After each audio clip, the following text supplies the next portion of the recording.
오늘 사연은 참 천륜을 가지고 여러모로 장난을 치는 그런 사연인데요. 남의 것을 우습게 여기면 본인 눈에서 피눈물 난다는, 막판에 가서는 안타까움이 느껴지는 그런 이야기였습니다. 오늘도 세 가지의 이야기가 준비되어 있습니다. 끝까지 집중해서 들어주시고요. 저는 톡톡사연 한이입니다.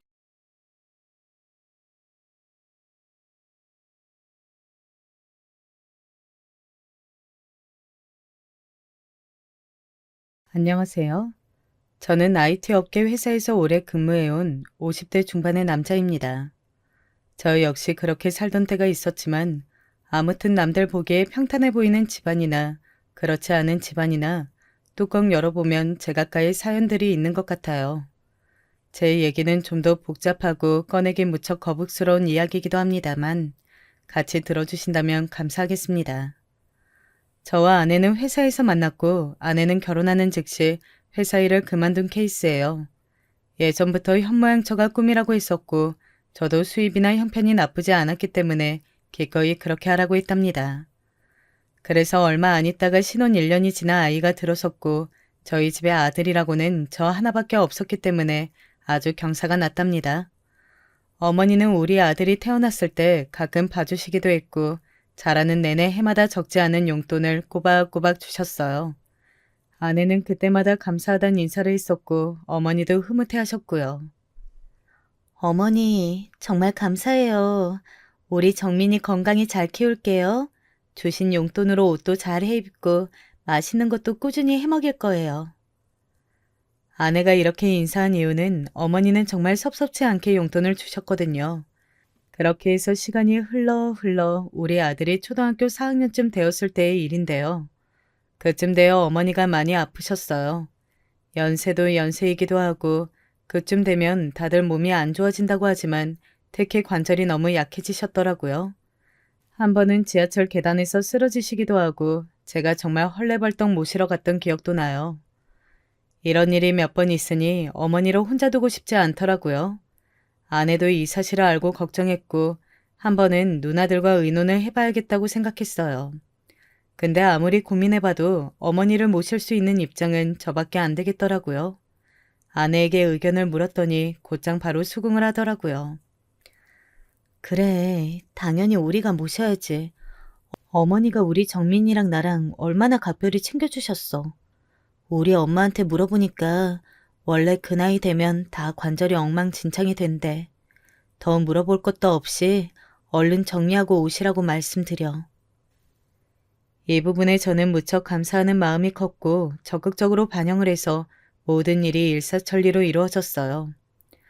집안에 있는 한쪽 끝방을 어머니에게 내드렸고 그 바로 옆방이 아들 방이었고 저희 안방까지 이렇게 집을 새롭게 개편하게 되었답니다. 그렇게 며칠 지나고 어머니가 저에게 감상을 얘기하시는데 다행이다 싶으면서도 좀 걸리는 게 있는 거예요. 아이고, 경선이 같이 착한 며느리가 어디 있어. 그렇게 지극정성으로 날 봐준다 글쎄. 화장실 오갈 때도 계속 물어봐. 괜찮으시냐고.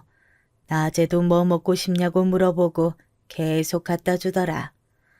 그런데 사돈 어른이 평소에 이렇게 자주 오시니? 내가 여기서 니네 신세지며 할 얘기는 아니다만. 그래서 전 조금 놀랐고 무슨 일인가 했어요. 나중에 아내를 통해서 물어보니 이렇게 말하는 거예요. 아, 엄마가 정민이 계속 보고 싶대서 그냥 편하게 오라 했어. 서로 의식하면 불편하니까 그냥 신경 안 쓰고 각각 있다 가면 되잖아. 어머니도 괜찮다고 하시던데? 그리고 우리 엄마는 정민이 어지간히 이뻐하잖아. 학교 등하교도 계속 본인이 시키겠다고 하는데 애 데려와서 집에서 잠깐 쉬시게 해야 하니까. 이때까지만 해도 제가 너무 과민하다고 생각을 했어요. 아내 말 맞다나 우리 장모님이 애 어릴 때부터 봐주시기도 했고 집을 수시로 드나드셨으니까요. 그런데 어머니가 어느 날부터 다시 이렇게 말씀하시는 거예요. 있잖아, 제철아. 나 간병인을 새로 구해주는 게 낫지 않겠니? 아무래도 경선이한테 계속 부탁하기도 좀 그렇고 사돈도 계신데 여러모로 마음이 편치가 않구나. 때마다 자꾸 이런저런 얘기하기 힘들어서 말이야. 어머니 말씀을 들어보니 뭔가 제가 모르는 상황이 있을 것 같아서 신경이 쓰였어요. 아내에게 이 말을 했더니 손사래를 치며 그러지 말라는 거예요. 어머, 무슨 간병인을 써. 너무 생돈 나가게 하는 거 아니야? 내가 충분히 잘 모실 수 있어. 걱정하지 말고 나한테 맡기라니까. 그럴 돈을 차라리 나한테 반만 줘. 나도 어머님 모시고 어떻게 해야 할지 애매했었어. 병원도 그렇고 좀 더 시간 내볼 테니까 돈 엄한 데 쓰지 말고 나한테 반 주고 나도 지금 하는 알바 정리하고 어머니한테 집중할게. 솔직히 어머니 말도 맞다는 생각이 들어 이렇게까지 하고 싶지는 않았지만 아내가 한사코 강하게 얘기하길래 그러기로 했어요. 오전에 지인 아는 식당 알바 도와주고 왔다 갔다 하니 가끔 덩그러니 어머니와 장모님만 계실 때도 있었나 보더라고요.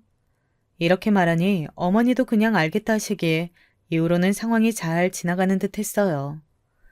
왜냐하면 아내는 어머니를 모시고 마트도 가고 병원도 다녀오고 어디 다녀왔다고 저에게 종종 연락도 잘 해주더라고요. 어머니도 이때 만족해 하셨고요. 어째 나 혼자 있을 때보다 경선이랑 있으면서 더 잘 다니는 것 같아. 얘가 챙겨주니 고맙기도 하고 차라리 그 알바비인지 뭔지 경선이한테 얼마 주고 부탁하는 게 훨씬 낫구나. 처음에는 좀 어색했는데 말이야. 그래서 마음을 놓고 있었지만 어느 순간부터 어머니 표정이 점점 어두워지시고 말수도 줄어드시더라고요. 제가 약간 걱정을 하고 있으려니 아내가 그 부분에 대해 설명을 해주었어요. 근데 이 말이 전 슬쩍 기분이 나빴지 뭐예요. 어머니 요즘 기력이 없으신 것 같아. 나랑 있을 때도 저러셔. 엄마 말로는 아마 이제 몸도 망가질 대로 다 망가지고 회복이 까마득하니 마음도 처지는 거라고 하더라고. 음, 어머니 몸이 그렇게까지 안 좋으신 건 아닌데 다리랑 허리를 제대로 못 쓰시는 거지 많이 엉망이 된 건 아니야. 에이, 뭘 또 그렇게 따지고 있어. 그냥 그렇다는 얘기지. 아무튼 어머니 컨디션은 그러실 만하다는 거야. 너무 예민하게 듣지 마. 아내는 이렇게 말을 하고 넘어가길래 제가 볼 땐 저보다 더 어머니랑 오래 있으니 훨씬 더 정확할 거라고 생각을 했어요. 그래봤자 평생을 저와 함께 했던 어머니인데 왜 그 기간 모셔준 아내의 의견을 더 의지했던 걸까요? 이후로 어머니는 좀 확연하게 달라지셨답니다. 어머니, 전에 나물 한번 무쳐본다고 하지 않았어요? 주말에 한번 해보실래요? 나물? 글쎄, 내가 그랬나? 한번 해볼까? 에이, 참, 당신도 어머니 그런 거 하기 힘드셔. 하나부터 열까지 손이 얼마나 많이 가는데. 내가 알아서 할 테니까 그냥 둬. 이렇게 아내가 공연히 옆에서 말을 자르고 어머니 표정이 어두워지시는 걸 보니 기분이 좀 안 좋아졌어요. 그리고 갑자기 어머니는 저한테 누나의 안부를 물으셨어요. 서울에 사는 작은 누나 말이에요. 제철아, 제이 많이 바쁘대냐? 거기 좀 가보고 싶구나. 안 그래도 저 역시 누나랑 얘기할 게 좀 있었던 거로 그날 저녁 통화를 했고 곧장 모셔갔답니다. 나야, 엄마 잠깐 왔다 가는 건 상관없지. 근데 엄마가 기력이 없다고? 왜? 일단 내가 엄마 모시고 갈게. 어디 많이 아픈가? 이렇게 누나가 엄마를 모시고 갔는데 며칠 뒤 다시 데려다 주면서 이런 말 하는 거예요. 제철아, 혹시 옆에 올케 있어? 없지? 있잖아, 나 좀 고민해 본 게 있는데, 있잖아, 엄마랑 올케랑 사이가 좀 어떤 것 같아? 전 전혀 예상하지 못한 말에 약간 가슴이 울렁거렸어요. 이 사람이랑? 왜? 어머니랑 잘 지내는 것 같은데? 누나, 왜 그런 얘기를 하는 거야? 누나는 이때 숨을 들이쉬더니 잘 들으라면서 작게 말하더라고요. 생각해봐. 너 좀 듣기 거북하겠지만 나는 좀 이해가 안 가서. 보통 시어머니 병원 간다거나 간병인 붙어드린다고 하면 대부분의 며느리들은 그냥 둬. 자기 일거리가 줄어드니까. 근데 굳이 그 금액 반 달라고 하면서 자기가 모신다고 했다며. 근데 그날도 내가 엄마 태우러 갔을 때 보니까 올케 표정이 썩 안 좋더라고. 엄마한테도 약간 틱틱대듯이 말하고 말이야. 내가 있는데도 저러는 걸 보니까 없을 땐 어떨까 잠깐 생각이 들었어.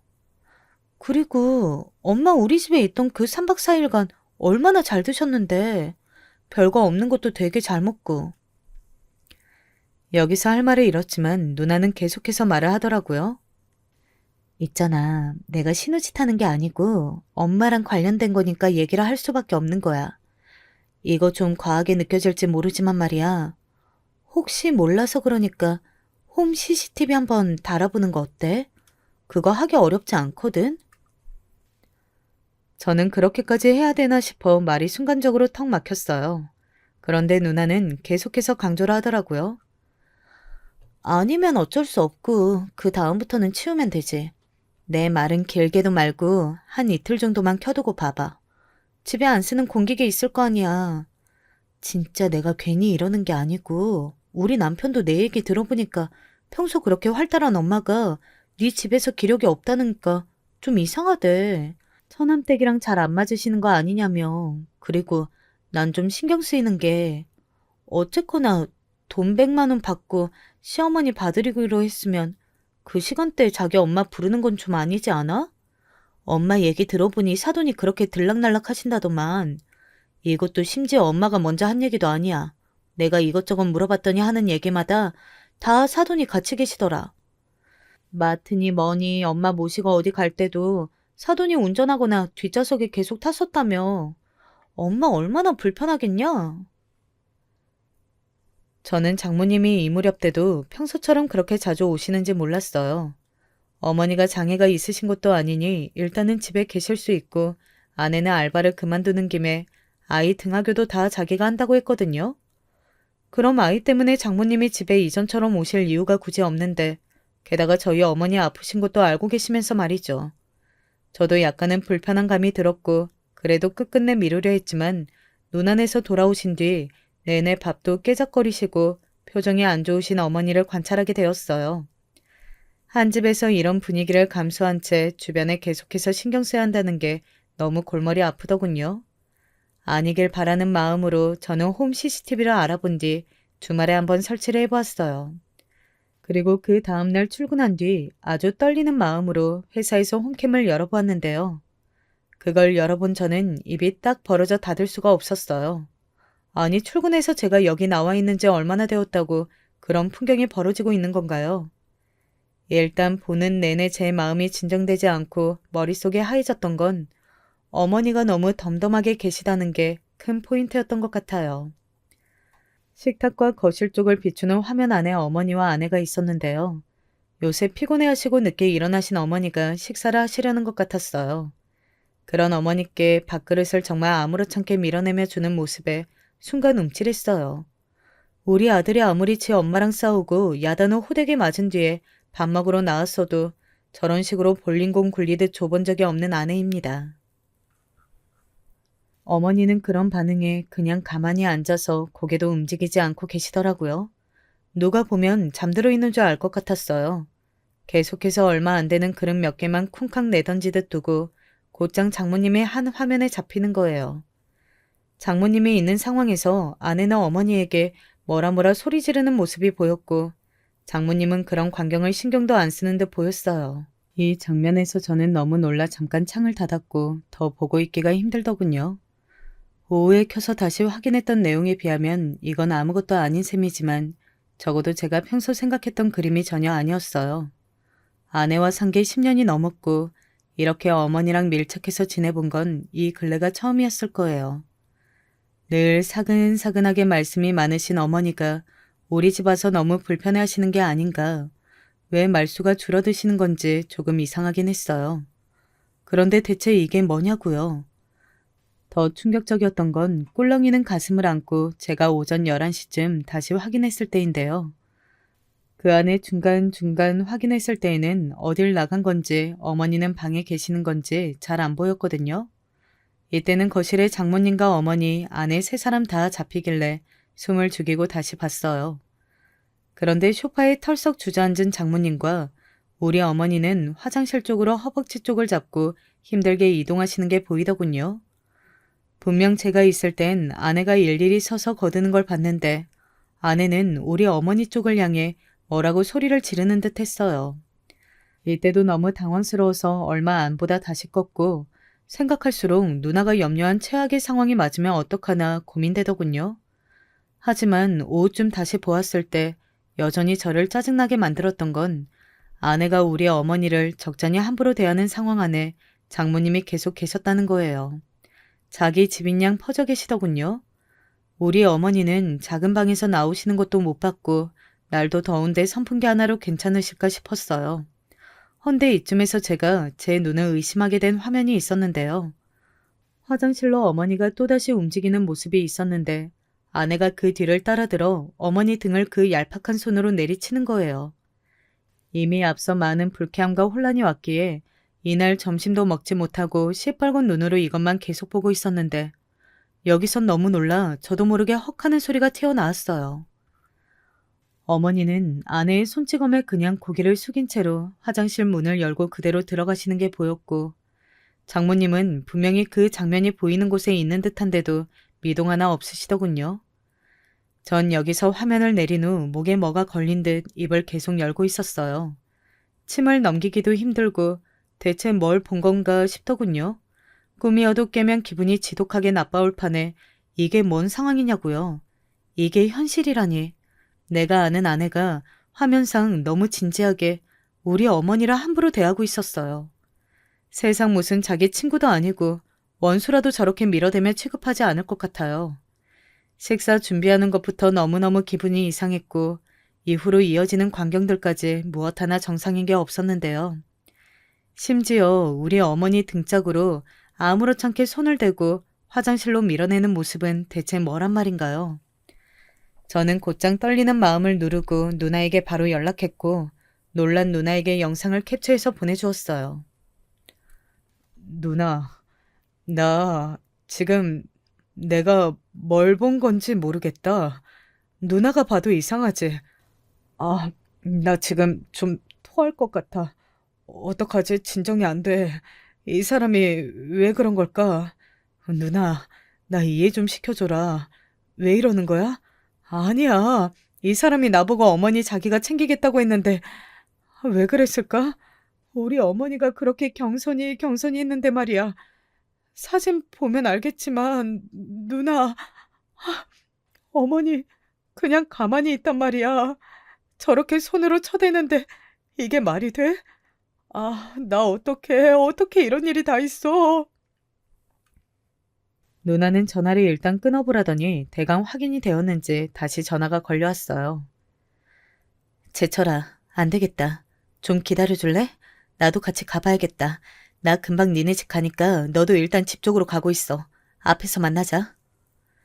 이리하여 누나와 저는 동시에 집으로 향했고 현관문을 열고 들어가 보고 제가 기함했던 건요.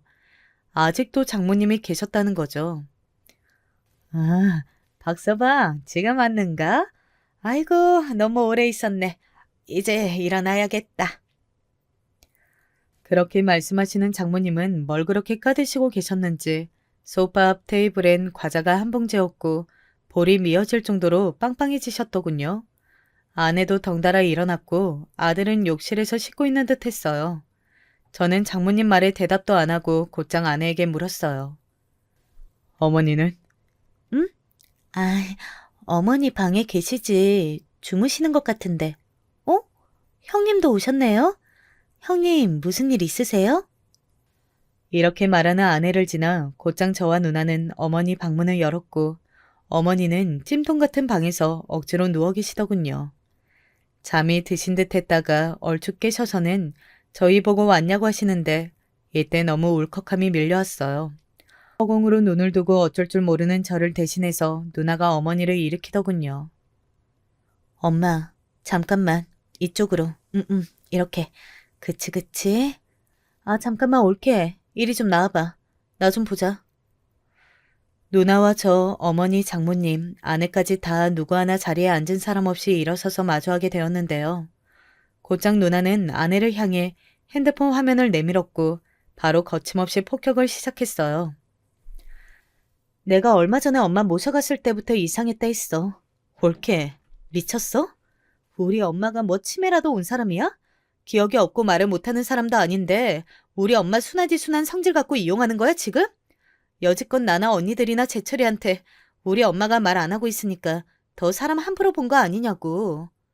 올케, 나 이거 신고해서 끝까지 갈 생각인데 어쩔래?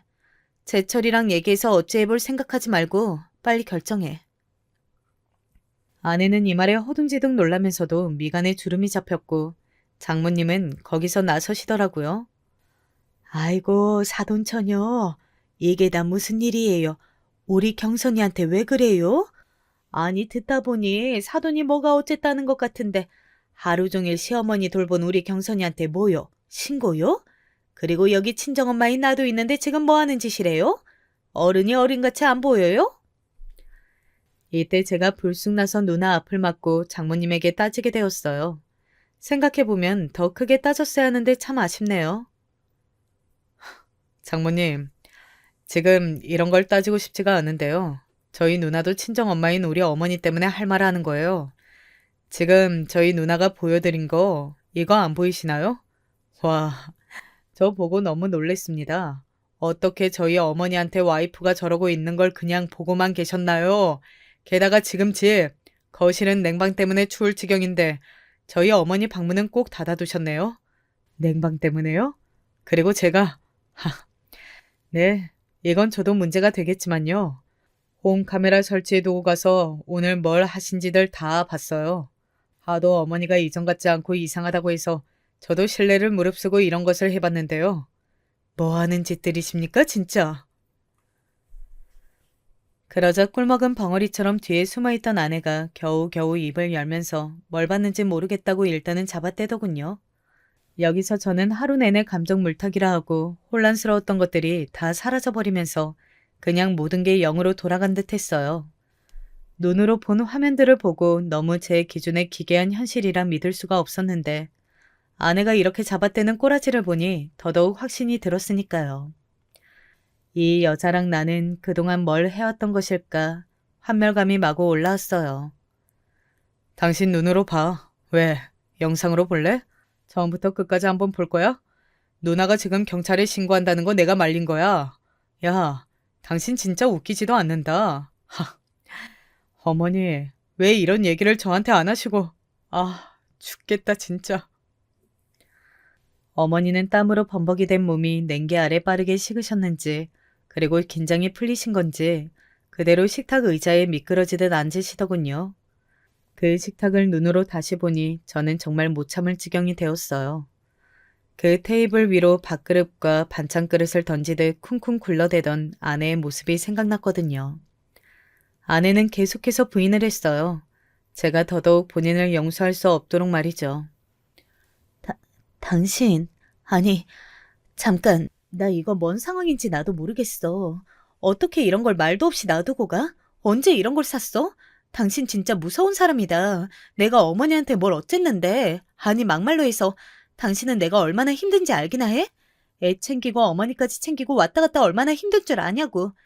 간병인 쓰는데 300은 넘을 거라고 걱정하길래 내가 그거 반 뚝 떼서 달라고 했지만 나도 중간에 그만하고 싶었어. 솔직히 나도 짜증 낸 거 있긴 하지만 이거 다 내 잘못만은 아니야. 형님도 아까 저 뭐요? 신고요? 와, 진짜 너무하시네요. 본인이 돌보실 생각은 안 하시고. 누나와 저는 이런 아내의 태도를 보고 더 말할 것도 없다고 생각했고 정말 더럽고 지저분한 꼴을 다 봐가면서 한 1년에 걸친 흙탕물 싸움 끝에 이혼을 하게 되었어요. 중간에 장모님이 얼마나 사냥개처럼 달려들고 절대 우리 딸 이혼은 못 시킨다고 악을 썼고 그럼 집은 내놓고 가라는 둥 말 같지도 않은 개소리를 하시더군요. 아내가 우리 어머니에게 했던 짓거리가 담긴 그 하루 영상의 기록을 보면 그 전에 그것도 어머니가 저희 집에 와 계시는 그 짧은 시간 동안 대체 뭔 일이 있었던 건지 상상하기도 마음이 아팠어요. 어머니는 아무리 저랑 누나가 물어봐도 별거 없었다고 하고 자세히 말도 해주지 않으셨어요. 아마 본인만 참으면 된다고 생각하시는 듯 했지만 우리 둘을 비롯하여 지방에 있던 누나도 올라왔고 미국에 있는 누나까지 귀국해서 다시 되짚어야 할 정도로 우리 가족의 상처는 컸어요. 가장 가슴이 찢어지고 죽을 맛이었던 건 저였지 않을까 싶어요. 어머니를 제외하고 봤을 때요. 그간 알아왔던 천진난만하고 순한 아내의 모습과 달리 초반엔 그렇게 지극정성을 다하는 듯 하더니만 성인이 되어 손 한 번 제대로 잡아본 적 없는 우리 어머니의 등짝을 너무 아무렇지 않게 밀치듯 했던 그 모습. 저는 눈을 감아도 그 장면이 계속 눈앞에서 되풀이되어 내내 고통을 받고 있었거든요. 뭔가 약이라도 있어서 먹고 잊을 수 있는 게 있다면 저는 그 장면을 제일 지워내고 싶어요. 게다가 저와 아내 사이에는 몹쓸 놈의 정이란 게 있었고 심지어 가장 저를 괴롭게 하는 관문이었던 자식, 바로 아들 정민이가 있었어요. 머릿속으로 당연히 이혼은 정해져 있었지만 생떼 같은 가족과 별 거지 같은 꼴을 다 치르고 찢어져야 한다니 너무 괴로웠어요. 어머니는 이 부분에 대해 너무 힘들어하셨어요. 별일 아니었다고 했잖아. 좀 있다가 다른 친척네로 가려고 했는데 왜 이렇게 일을 크게 만들었어? 이게 다 내 잘못이다. 아픈 게 죄야. 몸이 성치 못해서 자식한테 배만 끼치고. 사실 어머니가 이런 말씀을 하실 정도로 연세가 많지도 그렇게 몸이 다 엉망이 된 것도 아닌데 억지로 참느라 자식한테 말은 못하시고 나중엔 이게 알려져 자식이 이혼하는 것에 더 상처를 받으시다니 너무너무 가혹하게 느껴지는 거예요. 와중에 아내는 이혼하게 되었음에도 이런 독한 말을 내뱉었어요. 당신이 이렇게 한 거 아니실 거야?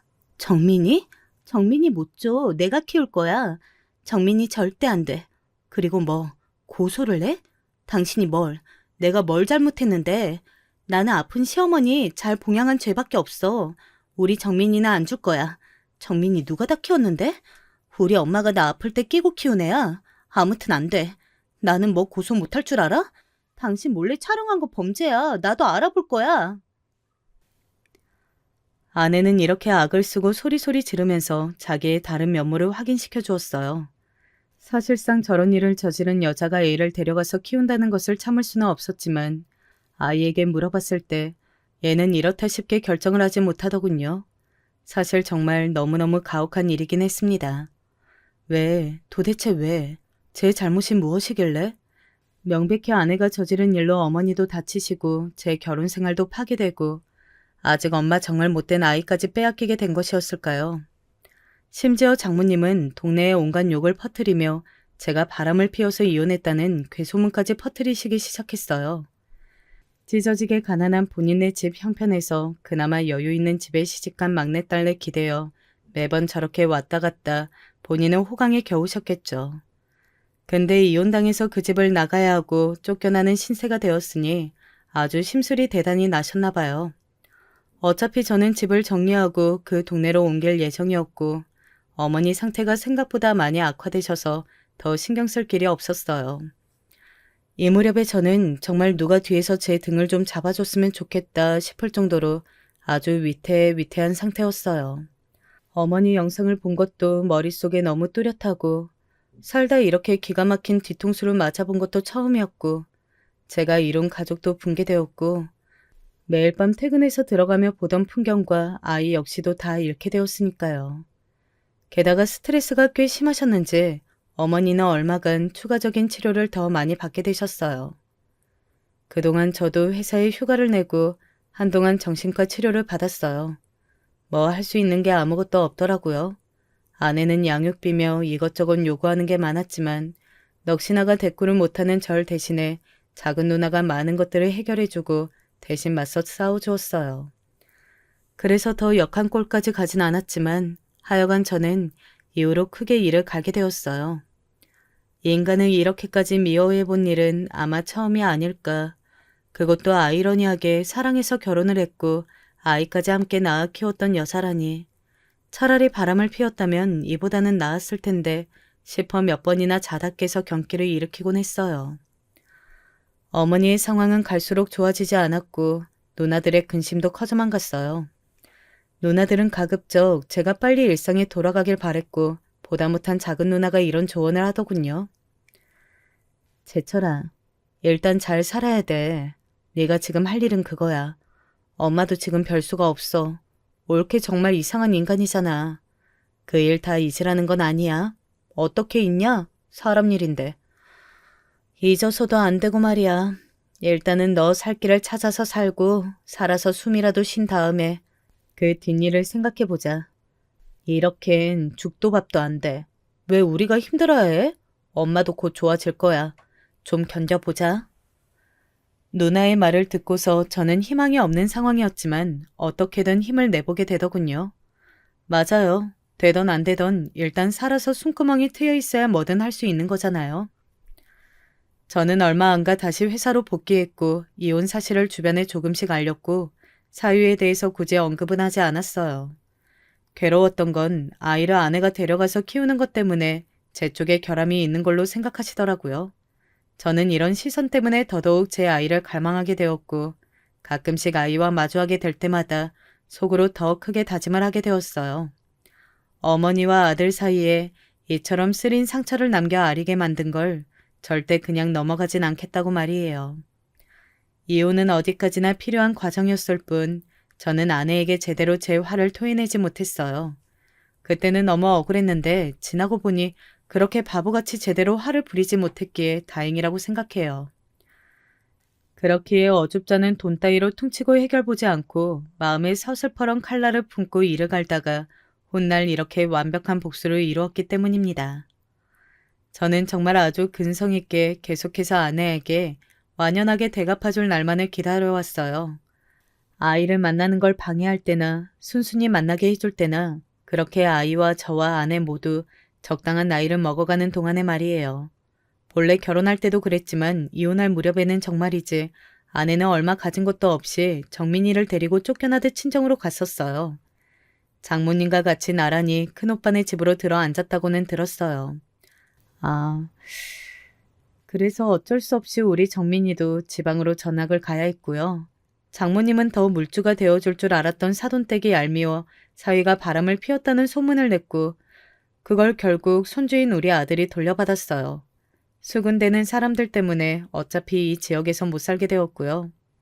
전 중간에 몇 번이나 아들에게 사정을 물었어요. 지낼만해? 중학교는 어때? 엄마랑은 잘 지내고 있어? 친할머니가 너 많이 보고 싶어해. 이렇게 말하면 아들은 초반에는 이렇게 말해 했었어요. 엄마가 아빠네 가족 얘기하는 걸 싫어해. 다음부터는 너무 자주 안 만났으면 좋겠대. 나는 아빠랑 만나는 거 편한데. 엄마랑 같이 있기 힘들어. 엄마 맨날 화만 내. 아들 얘기를 쭉 들어보니 역시 생활고가 만만찮은 듯 했어요. 그러면서 뭐라고 애한테 화풀이를 해대는지 이상한 기대까지 하고 앉았더군요. 나 엄마가 좋은데 외삼촌이랑 외숙모는 싫어. 나랑 엄마가 여기 와서 사는 게 싫으신 것 같아. 사촌 형도 눈치 주고. 아, 외할머니는 나한테 여전히 잘해주지. 근데 엄마랑 맨날 싸우셔. 전에 삼촌이 엄마한테 생활비 얼마 내라고 해서 불같이 싸웠거든. 삼촌이 엄마한테 욕하고 장난 아니었어. 그래도 엄마는 나 공부시키려고 장난 아니야. 옛날에도 엄마가 욕심이 있긴 했잖아. 이렇게 아들 말 그대로 아내는 꽤나 아들한테 욕심이 있던 사람이에요. 어릴 때부터 이것저것 빠져서 애한테 영어 유치원이며 뭐며 자기가 못해본 꿈을 이루겠다고 어지간히 공부도 시켜댔었어요. 이상하게 허영이 있어서 돈 있는 여자들이랑 어울려 다니면서 허세를 부렸었고요. 아들 말에 의하면 지방까지 내려갔음에도 고등학교는 좋은 데로 진학시키려고 용을 쓴다더군요. 엄마는 나를 되게 착각하고 있는 것 같은데 나는 좀 부담이 돼. 나중에 교육비랑 등록금 감당은 어떻게 하려는 건지. 이때 저는 어딘가에서 힌트를 얻었고 아들에게 조심스레 물었어요. 너는 공부가 더 하고 싶어? 형편이 안 되니까 엄두가 안 나는 거야? 아니면 진짜 하기 싫은 거야? 그러자 아들이 눈치를 쓱 보더니 공부를 하고 싶다더군요. 어릴 땐 몰랐는데 나도 대학 목표가 조금 생겨서 하고 싶어. 근데 엄마랑 있는 동안은 학원도 마땅한 데가 없으니까. 일단 저는 알겠다고 하고 좀 더 생각을 해보았어요. 그 뒤로도 번번이 연락을 이어가던 중 아내가 아주 죽을 똥 이래가면서 자기 큰오빠네 집에 생활비 한 푼도 안 주고 그걸 갖다가 아들 학원에 몰아준다는 걸 알게 되었어요. 점점 아들은 이 분위기를 부담스러워하더군요. 엄마는 자꾸 내가 좋은 대학만 가면 끝이라고 해. 그럼 자기 고생을 보상받는다고. 외할머니랑 싸울 때도 계속 저런다니까. 정민이 땡땡 대학 가기만 해보라고. 외삼촌이랑 외숙모도 가만 안 두겠다고 하는데. 하, 엄마가 말을 계속 저렇게 하니까 내가 여기서 눈치 보이는 거야. 외할머니도 너무 악발이야. 외숙모 막 괴롭히고. 솔직히 언제 쫓겨날지도 모르겠어. 너무 불안해 나. 상황 돌아가는 걸 보니 정말 어지간히 구역질 나는 꼴이 아니더라고요. 워낙에 어렵게 살아왔다는 건 알고 있었지만 애를 통해서 뭔가를 해소하고 보답받으려고 하는 꼴이 참 여전해 보였어요. 이걸 보니 더더욱 신물이 올라온 건 우리 어머니를 구태여 본인이 보겠다고 간병인에게 쓸 거 반 떼달라고 했던 것도 돈 때문일 거란 확신이 있어서예요. 그렇지 않고서야 자기가 나서서 그렇게 귀찮은 일 굳이 했을 리가 없으니까 말이에요. 아무튼 저는 이런 사태를 계속 주시하고 있었고 나름 제가 할 수 있는 준비는 차분하게 다 해두었던 것 같아요. 그런 와중에 아들은 시간이 지나 저에게도 아주 좋은 소식을 가져왔어요. 아빠, 나 땡땡 대학 붙었어. 진짜 믿기지가 않아. 와, 너무 신나. 아빠, 축하해 줄 거지? 저는 너무너무 축하한다고 했고 진심으로 아이가 이룬 결과물이 대단하다는 생각이 들었어요. 뿌듯하기도 했고요. 그래서 아들을 만나서 밥을 사주는데 이 녀석이 아주 근본적인 고민을 털어놓는 거예요. 아빠, 있잖아. 엄마가 첫 학기 때 빼고는 등록금을 대줄 수가 없대.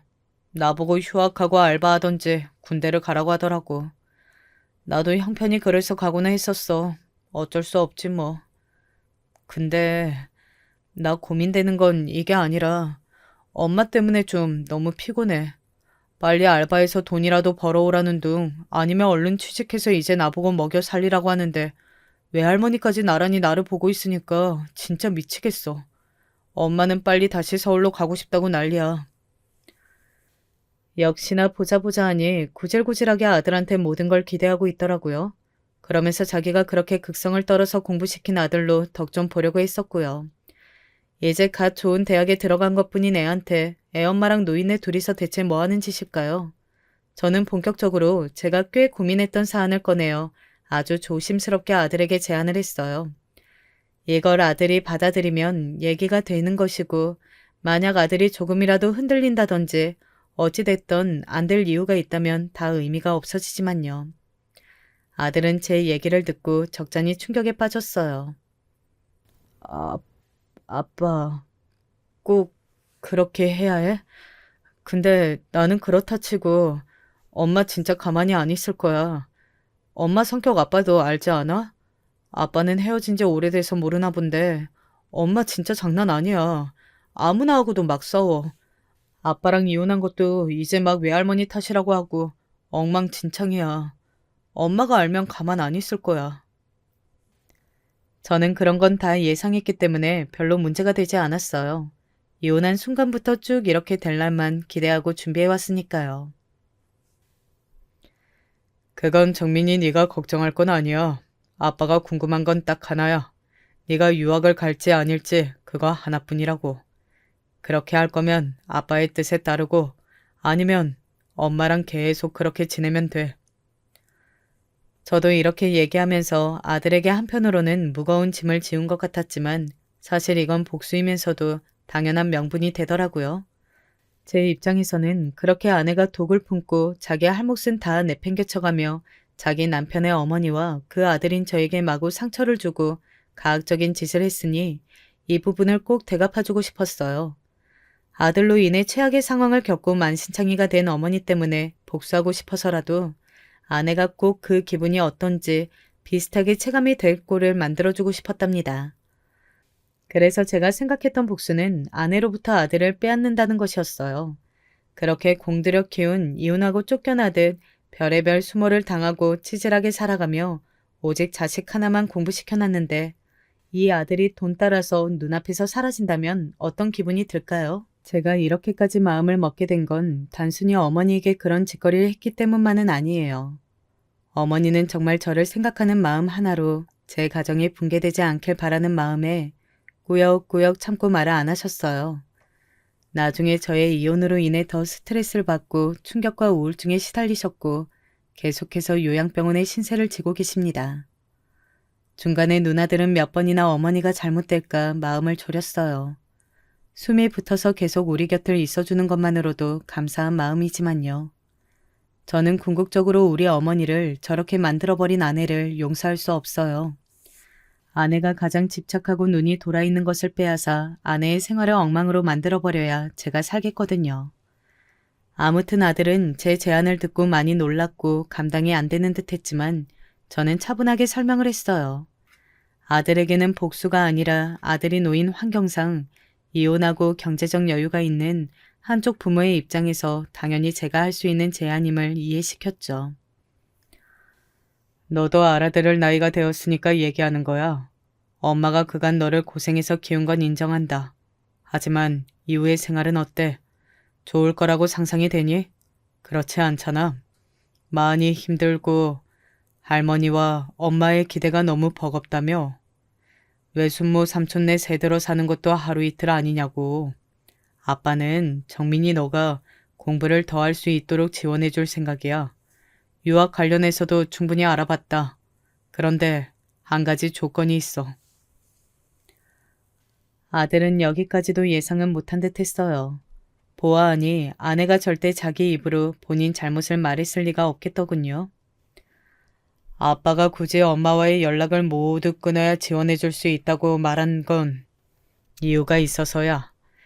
친할머니가 아프신 건 엄마와의 관계 때문이란다. 네가 엄마랑 같이 있으면서 내 지원을 받으면 엄마는 그걸 좋게 받아들이지 않을 거야. 받긴 받겠지만 자기를 위해서 쓰겠지. 이런 얘기를 너한테 해서 미안하지만 아빠는 그런 상황이 된다면 너한테 오롯이 들어가는 게 아니라 외할머니와 엄마한테 넘어가는 돈은 지원해 줄 수 없다. 그래서 너한테 다소 힘든 상황이겠지만 제안을 해보는 거야. 사실 진즉 아빠는 널 데려와서 키우려고 했어. 하지만 너가 엄마 손이 많이 필요해 보였고 엄마도 너를 못 놓았고 순전히 널 위한 배려로 엄마 곁에 둔 거야. 내 경제적인 도움이 필요하다면 아빠는 얼마든지 줄 수 있어.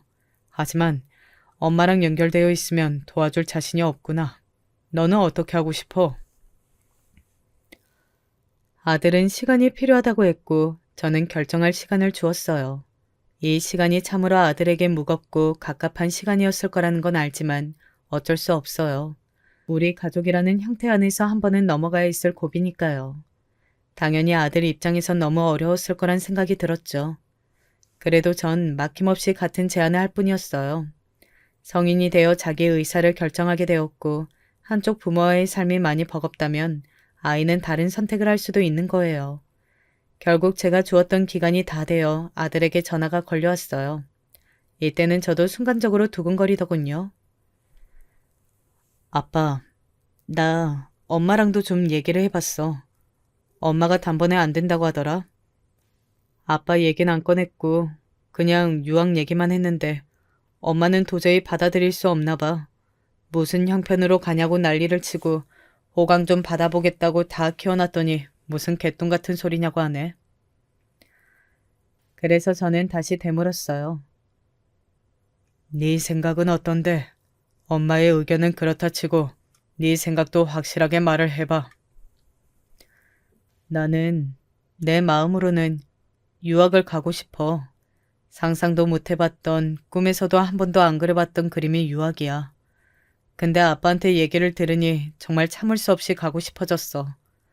저렇게 엄마가 반대하고 들어놓으니까 더더욱. 아들은 간절히 가고 싶어 하는 게 느껴지더라고요. 저는 더 들어볼 것도 없다고 판단했어요. 그럼 된 거야. 너는 유학을 가면 돼. 뒷일은 아빠가 알아서 할 테니 신경 쓰지 말고 네가 간단히 생활할 짐들을 챙겨서 나와라. 이렇게 되어 아들은 짐을 챙겨서 서울에 있는 제 집으로 왔고요. 그 전까지는 엄마에게 아무것도 오픈하지 못하도록 했어요. 이윽고 이 사실은 제가 전화로 알리게 되었답니다. 저는 이 순간을 얼마나 기다렸는지 몰라요. 정말 수년이 지나서 10년이 지나 목소리로 서로 1대1 대면을 하게 된 것 같아요. 개면쩍게 전화를 받는 아내에게 저는 결론부터 줄줄이 말을 해나갔답니다.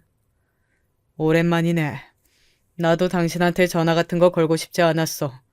진정하고, 있잖아. 정민이는 내가 알아서 할 테니까 당신은 이제 당신 앞가림이나 잘하고. 알겠지? 뭐? 정민이가 뭘 어쩌고 어째? 지금 뭔 말하는 거야, 당신? 이처럼 덜 떨어지고 멍청한 말투로 분을 토해내는 아내의 반응을 보며 저는 정말 속으로 너무너무 웃음이 나와서 멈출 수가 없었어요. 너 우리 어머니한테 한 짓 잊었어? 어디 한번 제대로 뒤통수 맞고 아들과 엄마 사이 피눈물 경험해봐. 이 말이 목구멍까지 차오르는 걸 참느라 목이 아플 정도였네요. 머리가 나빠? 무슨 말인지 모르겠어? 애 공부에 올인시키느라고 본인 머릿속 지능은 다 갖다 버렸나 봐? 정민이 앞길은 내가 알아서 한다고. 당신 사는 거 힘든 거 아니야. 애 어릴 때 당신이 하도 박박 악을 써서 지랄을 해대니 그땐 내가 놔준 거야. 거진 10년이 되도록 끼고 살았으면 할 만큼 누린 거 아니냐고. 이젠 뒷일은 내가 알아서 할 거야. 애 유학도 하고 그 구질구질한 데서 안 살게 끌어내왔어. 그니까 여기는 신경 끄라고. 알아듣지? 저는 이때의 환희를, 이 기쁨을 정말 이기기 힘들었어요. 어머니 일을 당했을 때 저는 너무 충격이 크고 주저하며 바보같이 어쩔 줄 모르고 소극적으로 대처했었어요. 몇 번이나 나쁜 생각을 했었고 어머니를 그런 상황에 두고 아내를 철썩 믿었던 저를 탓했었고요. 저는 정말 그날의 장면을 한 번도 잊은 적이 없었고요. 계속해서 기다리고 또 기다렸어요. 철저히 준비해서 구질구질한 싸움 없이 아주 간편하게 아내에게 복수를 할 수 있는 날을 말이에요. 아내가 저렇게 발작을 일으키는 건 그간 저의 고통에 대한 아주 재미있는 보상이랄까? 솔직한 마음으로 더 잘못되라는 마음도 컸지만요. 아무튼 아내는 길길이 날뛰고 그 뒤로도 한 일주일간은 전화가 왔었어요. 저는 마무리 확실히 짓기 위해 걸려오는 전화마다 다 받고 몇 번이나 확인 사살을 시켜줬어요. 왜 애한테 다 쏟아붓고 그지되었는데 애 뺏기니 못 참겠어? 당신 진짜 웃긴다. 남의 엄마랑 아들 사이나 아주 반타작을 내놓고 본인 자식이랑은 잘 살 생각을 야무지게도 했네. 당신이 우리 어머니한테 한 짓을 내가 이혼 정도로 끝내주니까 세상 살기 쉬워 보이지? 이제 알아서 살 길 잘 살아. 정민이는 당신이랑 살고 싶지 않대. 돈에 환장해서 사람 함부로 대하는 버릇 아직도 못 고쳤더라. 어디 이제 아들한테 슬쩍 엎혀갈 생각을 해. 주제를 알고 당장 꺼져. 그 꼬라지 들어주는 건 더 이상 정민이한테 한 남기지 말라고 오늘까지만 해주는 배려야. 앞으로는 국물도 없으니까 전화하지 마라. 그 구질구질한 목소리 또 들려오면 난 더한 짓도 해줄 수 있어. 기대하는 게 좋을 거야. 이렇게 된 이후 저희 아들은 제가 준비해준 내용을 토대로 유학을 갔어요. 간지 이제 좀 되었기 때문에 본인도 적응을 하고 있고 원했던 공부도 할 수 있어서 만족하는 것 같더라고요. 아들한테는 이런 사정을 구구절절 말하지 않았고 얘 역시 꽤나 자기 엄마한테 지쳐 있었던 모양입니다. 본인이 나서서 한동안 엄마를 보고 싶지 않다고 하더군요. 아무튼 다 쉬어빠진 목소리로 장모님한테도 항의의 전화가 걸려오긴 했어요. 울면서 자기 딸을 용서해달라고 말이죠. 자네, 내가 사과하네. 내가 이렇게 죄 받겠네. 우리 딸한테서 정민이를 그렇게 데려가면 어떡하나? 아니, 이혼하고 쫓아낼 때도 아무것도 안 주지 않았나? 그럼 다 한풀이한 거 아니야. 자네 어머니 돌아가신 것도 아니고 정정하시다며. 정민이 말로 할머니 멀쩡히 계시다고 병원에 입원해 계신다더만. 그만하면 노인네가 잘 살고 있는 거지. 뭐 그렇게 아직까지 한이 맺혀서 우리 경선이를 이렇게 괴롭혀? 자네도 그러면 죄받아. 이게 완전 사람 피 말려서 복수하는 것도 아니고 뭔가 대체. 그만하고 돈 갖고 사람 골리지 말고 정민이 얼른 경선이한테 보내주게. 걔 하나 대학 보내겠다고 생뼈 깎아가며 아주 밤낮 없이 일해서 공부시켰어. 응? 경선이 아주 알아 누워서 일어나지를 못해. 제발 좀 봐주게, 응? 하지만 장모님 뜻대로 제가 해드릴 리가 있나요? 전화 잘못 거셨다고 하고 끊어버렸습니다. 그리하여 저는 저대로의 삶을 살고 있고 아들과 연락을 매일 주고받으면서 살고 있어요. 저도 시간 날 때 출장 기간에 맞춰 같이 들어가서 만나기도 하고 아들과의 추억을 새롭게 만들어가는 중입니다. 어머니도 느지막이 정민이가 우리 쪽으로 온 걸 아시고 조금은 마음을 놓이신 듯해요. 말짱한 아들이 이혼하고 손주까지 처가로 넘어간 것 때문에 어머니는 마음의 우라가 엄청나셨거든요. 기나 긴 시간을 지나 요 2, 3년이 저에게 있어서는 비로소 살아있는 듯한 느낌이 듭니다. 그리고 더 열심히 살아야겠다는 생각도 드네요. 너무나 주관적인 얘기고 분에 차 있는 얘기라 듣기 다소 불편하셨을 수도 있겠습니다만 들어주셔서 감사합니다. 건강하세요. 지금 와서 하는 이야기지만 남편이랑 결혼할 때 진짜 온갖 고생 다 했습니다. 왜냐하면 남편이 집에서 정말 애지중지 잘하는 아들이거든요. 남편 위로 형제가 몇인지 아세요? 5명 있습니다. 심지어 그 5명 전부 다 누나고 요즘 말로 브라더 콤플렉스라고 하죠. 그런 게 있을 정도로 누나들이 전부 남편을 정말 아낍니다. 가장 나이 차이가 적은 막내 누나와도 남편과 나이 차이가 거의 10살 가까이 나는 상황이니 말 다 했죠. 시부모님이 아들을 낳기 위해 엄청 고생을 많이 하셨다고 해요. 이번엔 아들이겠지 하고 낳았더니 또 딸이고, 이번엔 진짜 아들이겠지 했더니 또 딸이고. 그렇게 힘들게 낳은 아들이 남편이다 보니까 처음 결혼 허락을 받기 위해서 인사드리러 갔을 때 분위기가 남달랐어요. 처음 시댁에 인사 가면 절대 기 눌려선 안 돼. 알았지? 나 너무 떨려. 어떻게 해야 되는 거야? 나 미치겠어 정말. 네가 처음부터 기죽어 들어가면 깔본다니까? 시누이 될 사람들만 5명이라며. 초반부터 기죽으면 안 되니까 어느 정도는 당당하게 나가야 돼. 먼저 결혼한 친구들이 제가 시댁에 인사를 드리러 간다고 하자 저런 식으로 조언을 해주기도 했는데 그걸 듣고 갔음에도 불구하고 와, 그 시댁의 분위기란 남편 손을 잡고 시댁에 딱 들어서는 순간 가운데 시부모님이 앉아있고 그 주변을 시누이들이 빙 둘러싸고 있고 눈이 저를 위아래로 동시에 훑어보는 거 있죠. 저 담도 좋고 어지간해선 그렇게 긴장하는 사람이 아닌데 아무 말도 없고 마치 짠 듯이 그렇게 저를 위아래로 쳐다보는 사람들의 시선을 받다 보니까 저도 모르게 긴장하게 되더라고요. 친구들 말로는 시부모님만 잘 사로잡으면 된다기에 일단 그 부분을 유념하고 인사드렸습니다. 그런데 친구도 간과한 게 있더라고요. 저희 시누이들이 남편을 아껴도 너무 아낀다는 사실을 말이죠. 시부모님도 남편을 아끼긴 했지만 진짜 시누이들 등살이 장난 아니었어요. 하나 기억이 남는 게 같이 식사하고 나서 과일을 준비할 때였을 거예요. 첫째 시누이가 손님 왔는데 내가 준비할게 라고 부엌으로 향하길래 제가 불이 나게 따라가서 저도 도와드릴게요 라고 했거든요. 거기까진 괜찮았습니다. 그런데 제가 사과 하나를 딱 들고 껍질을 깎는데 옆에서 첫째 시누이가 마지막에 하는 말이 우리 성은이는 껍질 깎은 사과 안 좋아하는데 였습니다.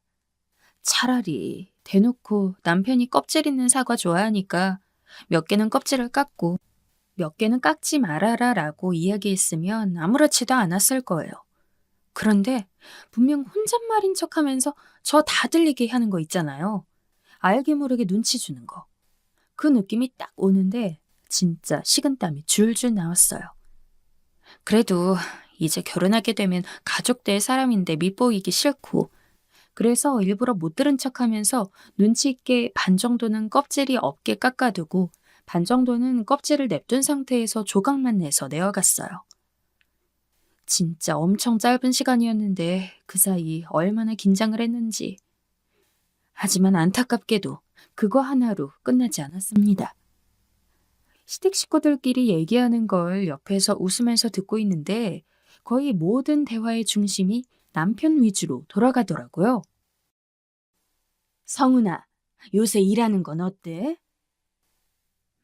말도 마. 요새 불경기잖아. 얘 얼마 전에도 나한테 전화해서는 요새 새 일자리 찾아봐야겠다느니 어쩐다느니 그러더라. 어머, 넌 그런 일이 있으면 누나한테 말하지 그랬어. 누나가 뭐 좀 도와줄 수 있을까? 마침 네 형이랑 성훈이 너랑 일하는 계열도 비슷하니까 네 매형한테 한번 말이라도 해보게. 남편과 결혼에 대해서 깊이 생각하고 있긴 했지만 사실 저와 남편은 서로 일하는 것에 대해서 별로 얘기를 많이 나누진 않았어요. 남편은 일반 회사원이었고 저는 학교 선생님이었기 때문에 서로 공감대 같은 게 많지도 않았고 특히나 저는 성격상 일하면서 힘든 것들을 주변 사람들한테 잘 얘기를 안 하는 편이거든요. 남편은 어떤지 모르겠지만 제 예상으론 딱히 그런 쪽으로 제가 얘기를 안 하니까 남편도 굳이 제게 회사 일을 얘기하지 않았고요. 그러다 보니까 시누이들이 막 이야기를 하는데 저는 다 처음 듣는 것들이었습니다. 그냥 최대한 웃으면서 모르는 거 티나지 않게 열심히 듣고 있는데 갑자기 둘째 시누이가 저한테 말을 걸었어요. 은희 씨도 이 얘기 다 알고 있었지? 그 질문을 듣는데 순간 머리가 빙글빙글 돌더라고요.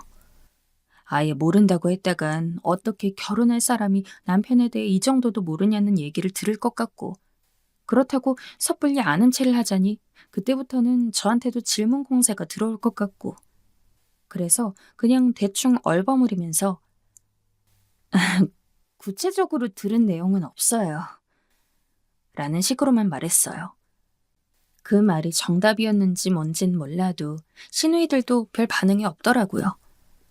저는 그동안 친구들이 누나 많은 남자 만나지 말라고 했을 때 아니, 누나가 많으면 많은 거지.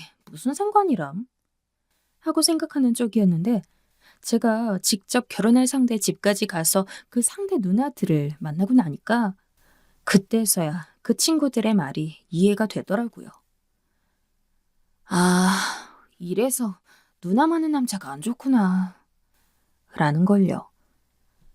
물론 모든 누나들이 다 그렇지 않은 건 압니다. 당장 제 친구만 해도 남동생이 하나 있는데 남동생이 뭘 하고 다녀도 신경도 안 쓰고 오히려 남동생이 뭘 잘못하면 그 누구보다 무섭게 화내는 애거든요. 그런데 약간 제 남편처럼 그런 일반적인 누나 동생이 아니라 조금 특수한 케이스.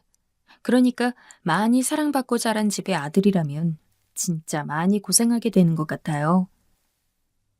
그날 한 5시간 정도 시댁에 있었는데 정말 한 굽이 넘어가면 또 한 굽이가 있다고 시누이들이 돌아가면서 절 은근히 시험하는데 집에 처음 들어갈 때보다 나갈 때 살이 한 10kg은 쭉 빠진 느낌이었어요. 그만큼 스트레스가 많았죠. 시누이들이 남편 하나로 정말 대동단결이 돼서는 저를 그렇게 찍어 먹어보고 간을 보는데 그 와중에 남편은 그걸 아는지 모르는지 태평하기만 하고 내가 정말 이런 사람을 믿고 결혼해야 할까라는 회의감이 살짝 들긴 했지만 그래도 결론적으로 무사히 허락받았고 어차피 결혼하고 나면 신혼집 얻어서 따로 살 테니까 그때부턴 명절 같은 날 아니면 시누이들을 볼 일이 없을 거라 생각해서 결론적으로 남편과 결혼을 하게 되었어요. 그러나 결혼하고 나서 첫 명절인 이번 추석을 앞두었을 때 문제가 생기게 됩니다. 앞서 말씀드렸는데 전 학교 선생님으로 일하고 있어요. 아무래도 학생들을 많이 보다 보니까 건강관리 같은 것도 굉장히 조심해야 하는데 요새 코로나 엄청 심하잖아요. 선생님들은 상황에 따라서 여러 가지 변수가 있기 때문에 항상 조심해야 하잖아요. 그리고 만약 제가 잘못된다면 그 피해는 오로지 어린애들에게 갑니다. 명절을 떠나서 어딜 가더라도 항상 신경 쓸 수밖에 없거든요. 그리고 철밥통인 국립도 아니고 사립학교를 다니는 상황에서 더욱 조심할 수밖에 없었어요. 아니나 다를까 추석을 얼마 남기지 않은 상황에서 학교에 광고가 하나 떨어졌습니다. 코로나 바이러스가 아직 완전히 잠재워진 게 아니기 때문에 추석 때 혹시 시골이든 어디 멀리 내려가는 움직임을 최대한 자제하라고 말이죠. 강제가 아니긴 했지만 아무래도 학교 선생님으로 일하고 있는 저로서는 그게 신경이 안 쓰일 수가 없었죠. 그래서 그 권고를 받고 친정집에는 미리 이야기를 해뒀어요. 이번에 학교에서 최대한 추석 때 움직이지 말라고 해서 올해는 집에 있어야 될 것 같아, 엄마. 대신 나중에 조금 괜찮아졌을 때 한번 내려갈게. 부모님은 애초에 명절에 큰 의미를 안 두시는 분들이기도 했고, 제 직업을 100% 이해해주고 계셨기 때문에 아무런 문제 없이 넘어갈 수 있었어요. 하지만 문제는 시댁이었어요. 시댁에도 내려가기 힘들 것 같다고 말해야 한다는 건 알았지만 어쩐지 시부모님 그리고 시누이들이 딱히 좋아하지 않을 것 같다는 생각이 들더라고요. 그리고 결혼 후 첫 명절이니 무리해서라도 가야 할까 싶었지만 몇 번을 고심하더라도 학생들이 걱정이 돼서 도저히 시댁에 가겠다는 선택을 내릴 수 없었어요. 그래서 남편에게만 일단 미리 이야기를 해두었죠. 여보, 나 이번에 학교에서 명절에 최대한 멀리 움직이지 말라는 권고가 내려와서 난 이번에 시댁도 가기 힘들고 친정집도 못 갈 것 같아. 일단 친정엔 말해놨고 어머님이랑 아버님한테는 내가 따로 전화드려서 말씀드릴게. 그리고 추석이 오기 좀 전에 시부모님께도 전화로 말씀을 드렸어요. 학교에서 그렇게 권고가 따로 내려와서 선생님으로서 움직이기가 좀 그렇다고. 그래서 올해의 명절은 집에서만 지내야 할 것 같다고 말했죠. 당연히 사과도 드렸어요. 아무리 권고라곤 하지만 시부모님 입장에서는 그건 무시하고 제가 올 수도 있을 거라고 생각하실 수 있으니까요. 그리고 시댁에 가지 못하는 대신에 용돈도 엄청 넉넉하게 드렸어요. 용돈 받으셨을 때 시부모님 목소리가 아유, 뭘 이런 걸 다 줘. 라고 하시긴 했지만 꽤 밝은 느낌이었기 때문에 일단 이번 명절은 이런 식으로 넘어갈 수 있을 거라 생각했죠. 그런데 문제는 전혀 생각지도 못한 곳에서 터졌어요. 추석 연휴가 시작하기 딱 하루 전이었을 겁니다. 남편은 그날 야근이 있어서 회사에서 잔 다음 바로 다음날 시댁에 가기로 되어 있어서 그날은 저 혼자 집에 있었어요. 할 일이 없어 빈둥빈둥 소파에 누워 TV를 보는데 갑자기 초인종이 울리더군요. 올 만한 사람이 없는데 누군가 싶어서 문을 열었는데 아니 글쎄 시누이 5명이 한꺼번에 저희 집으로 온 거예요. 갑자기 찾아오기에는 꽤 늦은 시간이기도 했고 애초에 연락도 없이 집에 왔다는 게 너무 얼떨떨해서 제대로 들어오라고도 안 했는데 시누이들은 알아서 신발을 척척 벗더니 저희 집 거실로 들어와서는 앉더라고요. 그러더니 제가 왜 왔냐고 묻기도 전에 본인들 할 말부터 꺼냈습니다. 엄마한테 들었는데 이번 명절에 못 온다고 말씀드렸다면서? 아니, 광고고 뭐고 사람들 다 명절에는 집 내려가고 그러는데 왜 이렇게 유난이야? 어떻게 결혼하고 나서 처음으로 겪는 명절인데 못 내려갈 수가 있어? 나는 결혼하고 처음 명절 맞이했을 때 몸이 쑤시듯이 아픈데도 시댁 가서 전 부치고 상 차리고 그랬어. 원래 그런 게 다 며느리 도리 아니야? 아, 하물며 아픈 것도 아닌데 뭐 그렇게 난리법석을 떨어? 겨우 며칠 다녀오는 것만으로 코로나가 걸릴 것 같아? 그리고 코로나가 끝난다 한 지가 벌써 2년이 다 되어 가는데 코로나 계속되면 내년 설에도 안 내려오겠네? 코로나가 좋긴 좋아. 이래저래 핑계 만들 수도 있으니. 참. 딱 보니까 시누이들은 시댁에 안 가겠다고 하는 제 행태가 마음에 들지 않는 눈빛이었습니다. 그러더니 제 답은 들을 생각도 안 하고 자기들끼리 어른 공경을 모르네. 아무리 처음 맞이하는 명절이라고 해도 그렇지 기본이 안 되어 있다는 둥 제 앞에서 그냥 제 욕을 하더라고요. 화가 났지만 일단은 최대한 참고서 시누이들에게 알아먹을 수 있도록 설명을 했습니다. 저도 어지간해서는 가서 상차림도 돕고 싶고 그런데 제가 직업이 학교 선생님이다 보니까 애들을 굉장히 많이 봐요. 괜히 제가 잘못 처신하면 애들한테도 문제가 갈 수 있는 만큼 학교는 일반 회사랑은 다르게 좀 더 주의해야 해요. 그래서 이번 명절에는 시댁뿐만 아니라 친정에도 안 가기로 한 상황이에요. 형님들이 조금 이해해 주셨으면 좋겠어요. 하지만 아무리 차분하게 이야기해도 시누이들은 막무가내였습니다. 제 눈에는 초장이 제게 기선제압하려는 것처럼 보였죠. 5명이서 한 몸통으로 절 공격하는데 어처구니가 없더군요. 다들 하나같이 사람이 융통성이 없다면서 어찌됐든 시댁엔 못 가는 거니 며느리로서 도리 못한 게 맞지 않냐며 큰 소리를 마구 치는데 아휴 진짜 시누이들 오기 전까지는 분명 집에서 편안하게 제 시간을 보내고 있었는데 순식간에 너무 피곤해지더라고요. 점점 목소리가 커지는 시누이들을 어떻게든 달래보려 했지만 상황은 더욱더 나빠졌습니다. 아휴, 내가 이래서 성훈이한테 저런 여자애랑 결혼하지 말라고 말을 해뒀는데. 내가 진짜 지금까지 살면서 첫 명절에 코로나 핑계대고 시댁에 안 가려는 며느리는 난생 처음 본다니까? 요새 아무리 시댁이 예전만큼 힘든 곳이 아니고 그렇다고는 하지만 그렇다고 해서 며느리가 되어서는 이렇게 기본 예의도 없이 굴어도 되는 거야? 어지간해선 남편의 친누나들인 만큼 제가 다 참으려고 했어요. 그런데 자꾸 저보고 건방지다, 이럴 줄 알았다, 불안해서 결혼 반대하려고 했다. 그냥 말 그대로 뚫린 입이라고 내뱉으면 다 말인 줄 아는 건지 온갖 얘기를 다 하는데 점점 참을성에 한계가 오더라고요. 내가 대체 뭘 잘못했다고 이런 얘기를 들어야 하는 건지. 하다못해 시댁은 안 가고 친정만 갔다고 했으면 욕먹어도 마땅하다 생각했을 겁니다.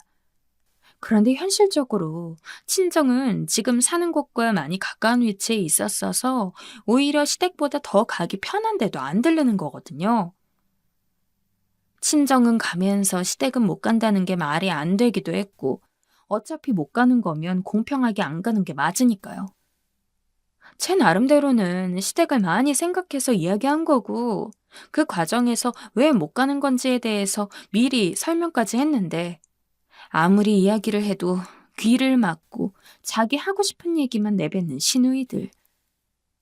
제가 최대한 얌전하게 가만히 있으려 하고 크게 성을 안 내니까 시누이들이 더욱더 자기들 마음대로 활기를 치는 것 같았습니다.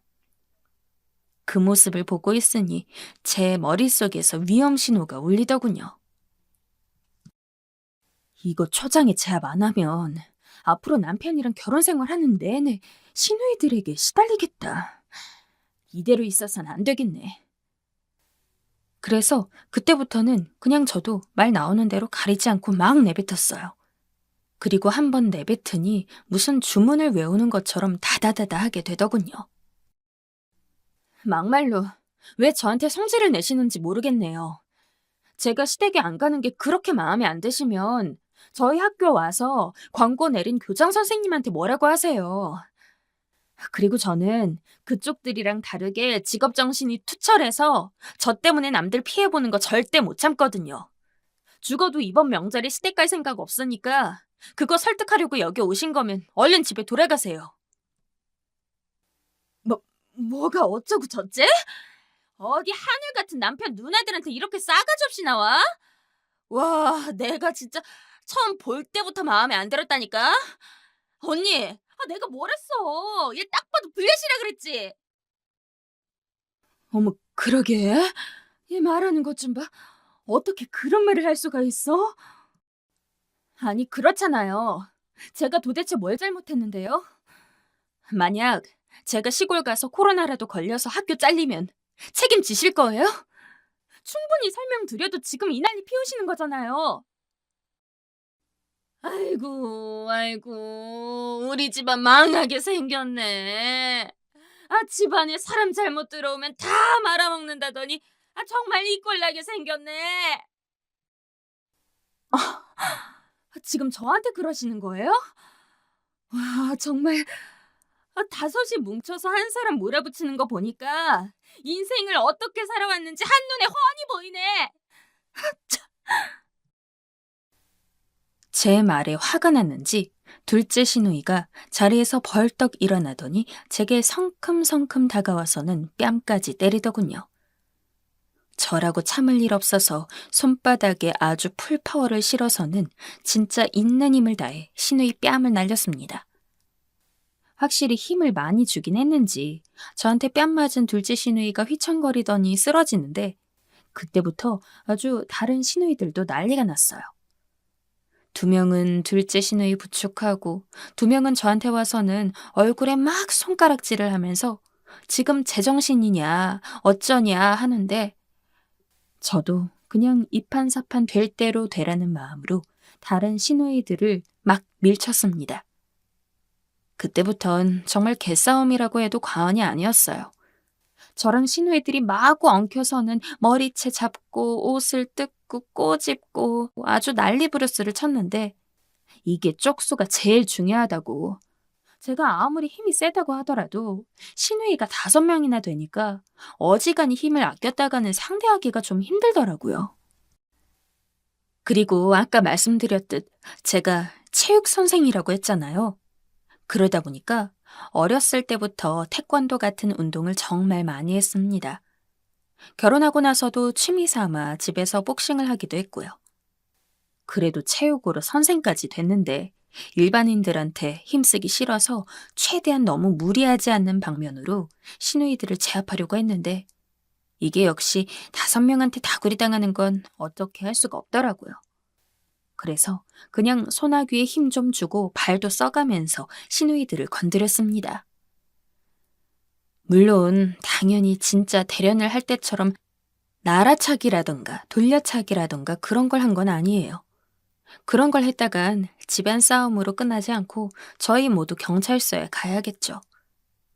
그냥 시누이가 제 머리채를 잡거나 뭐라도 쥐어뜯으려 하면 손목을 꽉 잡아서 힘을 못 쓰게 한다던가 아니면 다리를 걸거나 살짝 발로 차서 저한테 못 다가오게 하는 정도로만 힘을 썼습니다. 아마 시누이들은 제가 그 와중에도 원래 하던 대로 힘을 안 썼다는 걸 몰랐을 거예요. 집에서 집안일만 하다 보니 조금만 툭툭 쳐도 아주 픽픽 쓰러지더군요. 그쯤 되니 시누이들도 힘으로는 제게 이길 수 없다고 판단이 됐는지 절 아주 죽일 듯이 노려보면서 자기들끼리 또 우르르 나가더군요. 그 짧은 사이에 엉망진창이 된 집을 보며 한숨을 내쉬었습니다. 그리고 시누이가 남편에게 나쁘게 이야기하기 전에 제가 먼저 이실직고 하는 게 낫겠다 싶어 남편에게 잠시 통화하자고 이야기를 했어요. 방금 형님들이 나한테 와서는 며느리 돌이 못한다. 어떻게 명절에 안 올 생각을 하냐. 이런 얘기 하시길래 조금 싸웠어. 최대한 참아보려고 했는데 5명이 몰려와서 그러니까 나도 어쩔 도리가 없더라고. 남편도 처음엔 자기 누나들이 저희 집을 마음대로 찾아왔다는 것에 대해 당황한 것 같았지만 이내 저를 위해서라도 그냥 못 이기는 척 사과를 하라고 하더라고요. 솔직히 조금 너무했습니다. 전 잘못한 것도 하나 없고 그냥 집에서 쉬고 있다가 갑자기 들이닥친 시누이 때문에 그렇게 고생한 건데. 당신이 잘못해서 사과하라는 게 아니야. 내가 우리 누나들 잘 알아서 그래. 우리 누나들 사과 안 받으면 그거 평생 가슴에 끼고 있을 사람들이라 그렇게 되면 나중에 당신이 더 힘들 거야. 그러니까 당신도 그냥 눈 한 번만 딱 감고 사과해줘. 사과하기 싫다. 사과해야 한다. 이걸로 실랑이를 몇십 번 했습니다. 그러다 결국 남편과 전화를 끊고 혼자 곰곰이 생각해봤죠. 사실 제가 시누이들을 많이 본 건 아니지만 남편 말대로 시누이들 성격상 뒤끝이 길 것 같아서 분명히 지금은 집에 갔다고 하더라도 언젠가는 이 원한에 대한 보복을 할 것 같은 사람들이긴 했어요. 하루 이틀 보고 말 것도 아니고 앞으로도 남편과 결혼 생활을 이어가면 좋든 싫든 가끔씩이라도 얼굴을 볼 사이이기 때문에 그냥 정말 이번에는 남편 말대로 한 번은 제가 수그리고 들어가기로 결정했습니다. 하지만 막상 사과하려고 시누이들한테 전화를 걸었는데 마치 제 번호는 안 받기로 짝이라도 한 듯 그 누구도 전화를 받지 않더군요. 게다가 그 와중에 시누이들이 시부모한테 이 사실을 일렀는지 시어머니에게 전화가 와서는 너는 애가 어쩜 그렇게 폭력적이니? 라며 다짜고짜 소리를 지르는데 다른 건 몰라도 시어머니가 그렇게 나오니까 갑자기 사과할 마음이 뚝 떨어지더라고요. 물론 시누이들이 자기들 좋은 대로 이야기하긴 했겠지만 애초에 시부모한테도 미리 얘기한 걸 가지고 아무런 상관없는 시누이들이 와서 저한테 감나라 배나라 할 일 자체가 아니었지 않습니까? 기껏 잘 지내보려고 그리고 남편 입장도 생각해서 사과하려 했더니 치사하게 시부모한테 이르는 꼴하고는. 게다가 먼저 절 때린 것도 시누이였고 제가 만약에 체육선생처럼 힘이 좀 있는 직업을 가진 여자가 아니었다면 5대 1이라는 그 말도 안 되는 싸움판에 휘말린 거 아닙니까? 진짜 마음 같아선 할 수 있는 대로 힘을 다 쓰고 싶었는데 그래도 가족이라고 참은 거예요. 만약 이게 법적으로 간다고 하더라도 저는 이 정도는 정당방위라 생각하거든요. 그런데 시부모님은 애초에 시누이 5명이서 편먹고 저 혼자 있는 집에 온 건 생각도 안 하고 그냥 이유는 상관없이 제가 시누이를 때렸다는 그 사실 하나에만 집중해서 저한테 뭐라고 하는데 이래서 가재는 개편인가 보다 싶고 그날을 기점으로 시댁에 정이 뚝 떨어졌습니다. 시누이들과 싸운 날 이후 지금까지도 연락 한 번 한 적 없고 시부모님 전화도 그냥 다 씹고 있어요. 중간에 낀 남편만 전전긍긍하면서 엄마가 당신 전화 좀 받아보래 라며 저랑 시부모님 사이를 어떻게든 풀어보려고 하는 모양이었지만 그것도 제가 다 거절하고 있습니다. 나 당신 말대로 시누이들한테 사과하려고 했어. 내가 잘못한 거 하나도 없지만. 그런데 어머님이 그렇게 나오는 건 좀 아닌 것 같아. 내가 시댁 가기 싫어서 안 가는 것도 아니고 애초에 사정 잘 설명해서 친정도 시댁도 공평하게 안 가겠다고 말씀드린 거고 이 문제에 대해 시누이들이 끼어들 게 아닌데도 불구하고 다짜고짜 사람 사는 집에 연락도 없이 쳐들어와서는 싸운 거잖아. 솔직히 어머님만 나한테 아무 말씀 안 하셨어도 좋게 넘어갈 수 있었는데 어머님까지 내 잘못으로 몰아가는 거 보고 이건 아니다 싶었어. 당신도 그만해. 나도 할 만큼 했으니까. 처음 며칠이야 찝찝했지. 계속해서 이런 상태를 이어가다 보니까 이제는 그냥 시댁이랑 평생 연 끊고 살아도 상관없을 것 같아요. 이러다 이혼하면요? 이혼하는 거죠, 뭐. 저는 시누이들이 사과하는 건 바라지도 않습니다. 애초에 성격을 봤을 때 사과할 만큼 자기 잘못을 인정하는 사람들이 아니거든요. 그런데 적어도 시어머니만큼은 제게 사과했으면 좋겠어요. 엄연히 자기 딸들 잘못을 저한테 미룬 거니까요. 그때까지는 그냥 지금처럼 시댁이랑 연락 안 하고 살려고 합니다. 이렇게 사니까 속은 너무 시원하고 좋아요.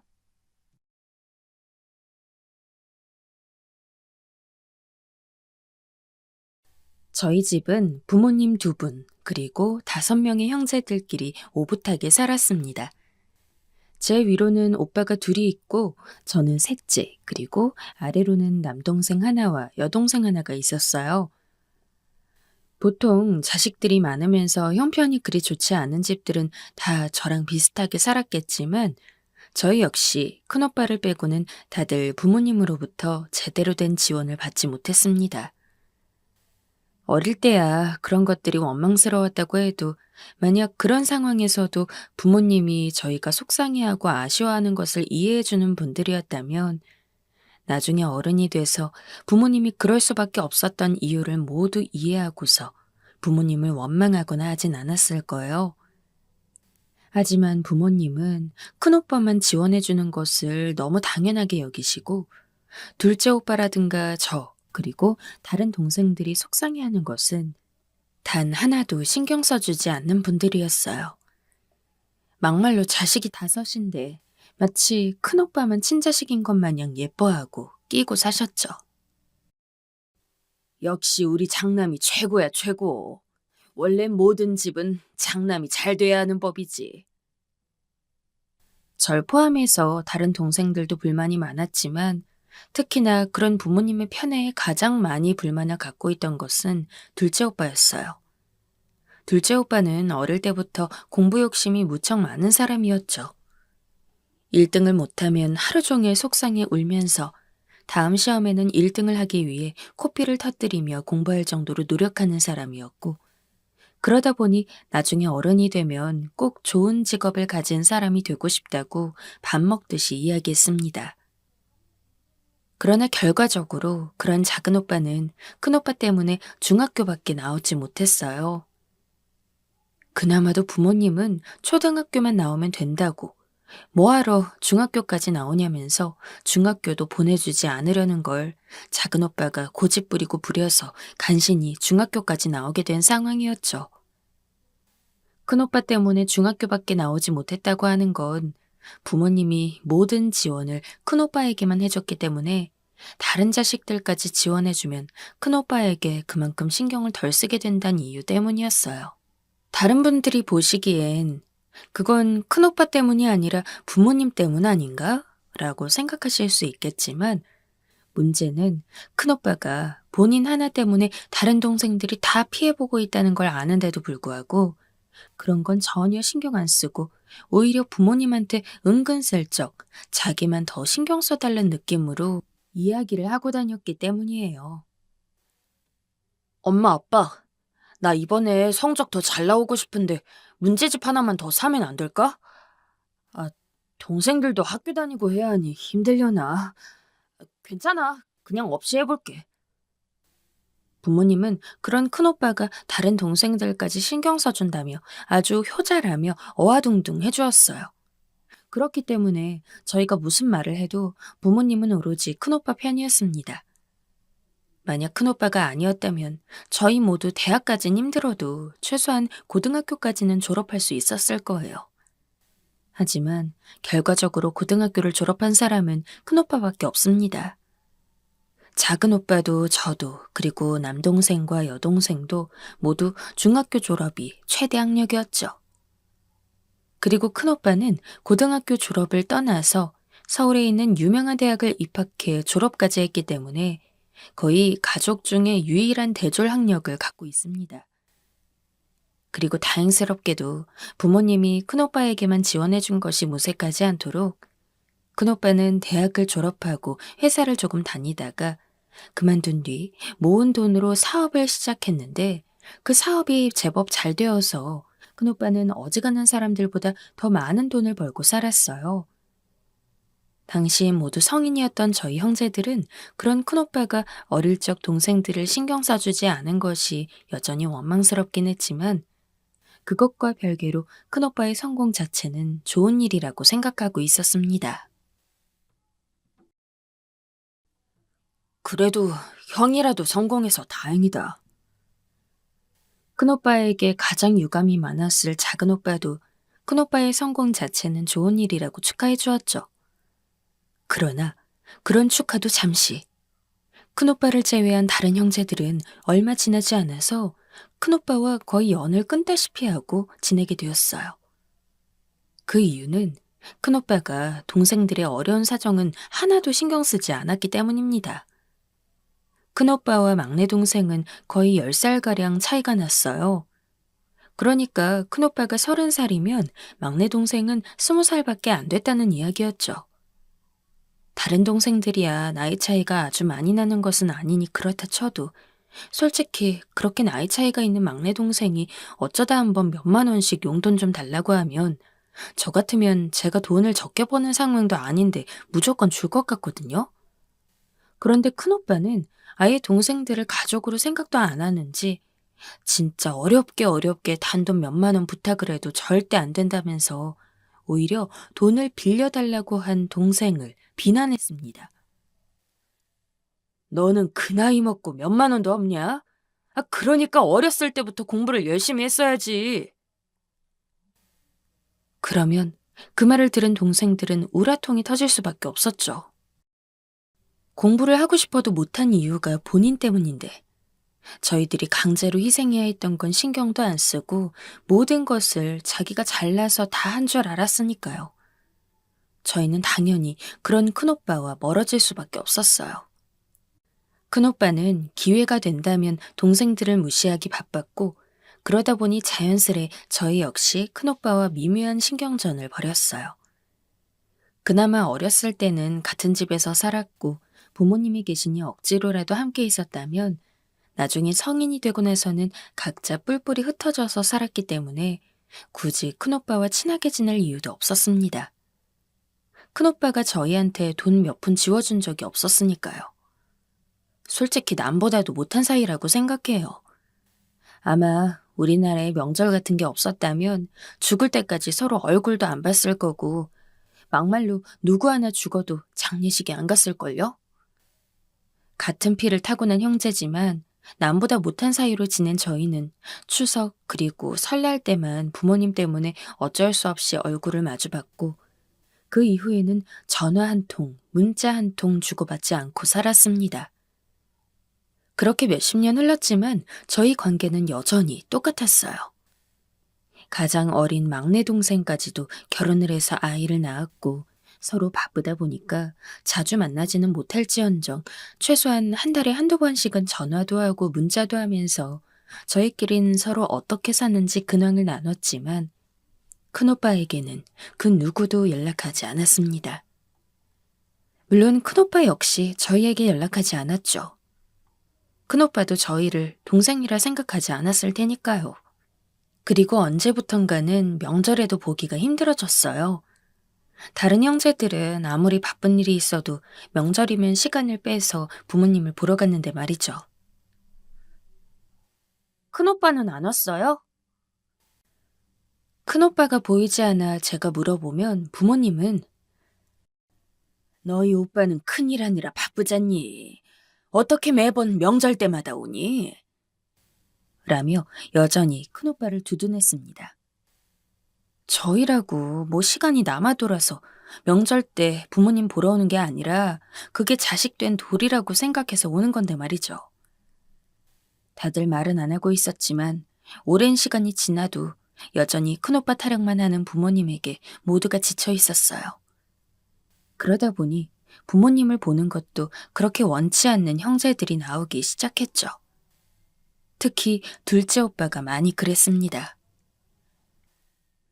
난 다음 명절 때부턴 어머니랑 아버지 안 보러 올까 생각 중이야. 아까도 이야기했듯 작은 오빠는 욕심이 많은 사람이었고 하고 싶은 게 참 많았습니다.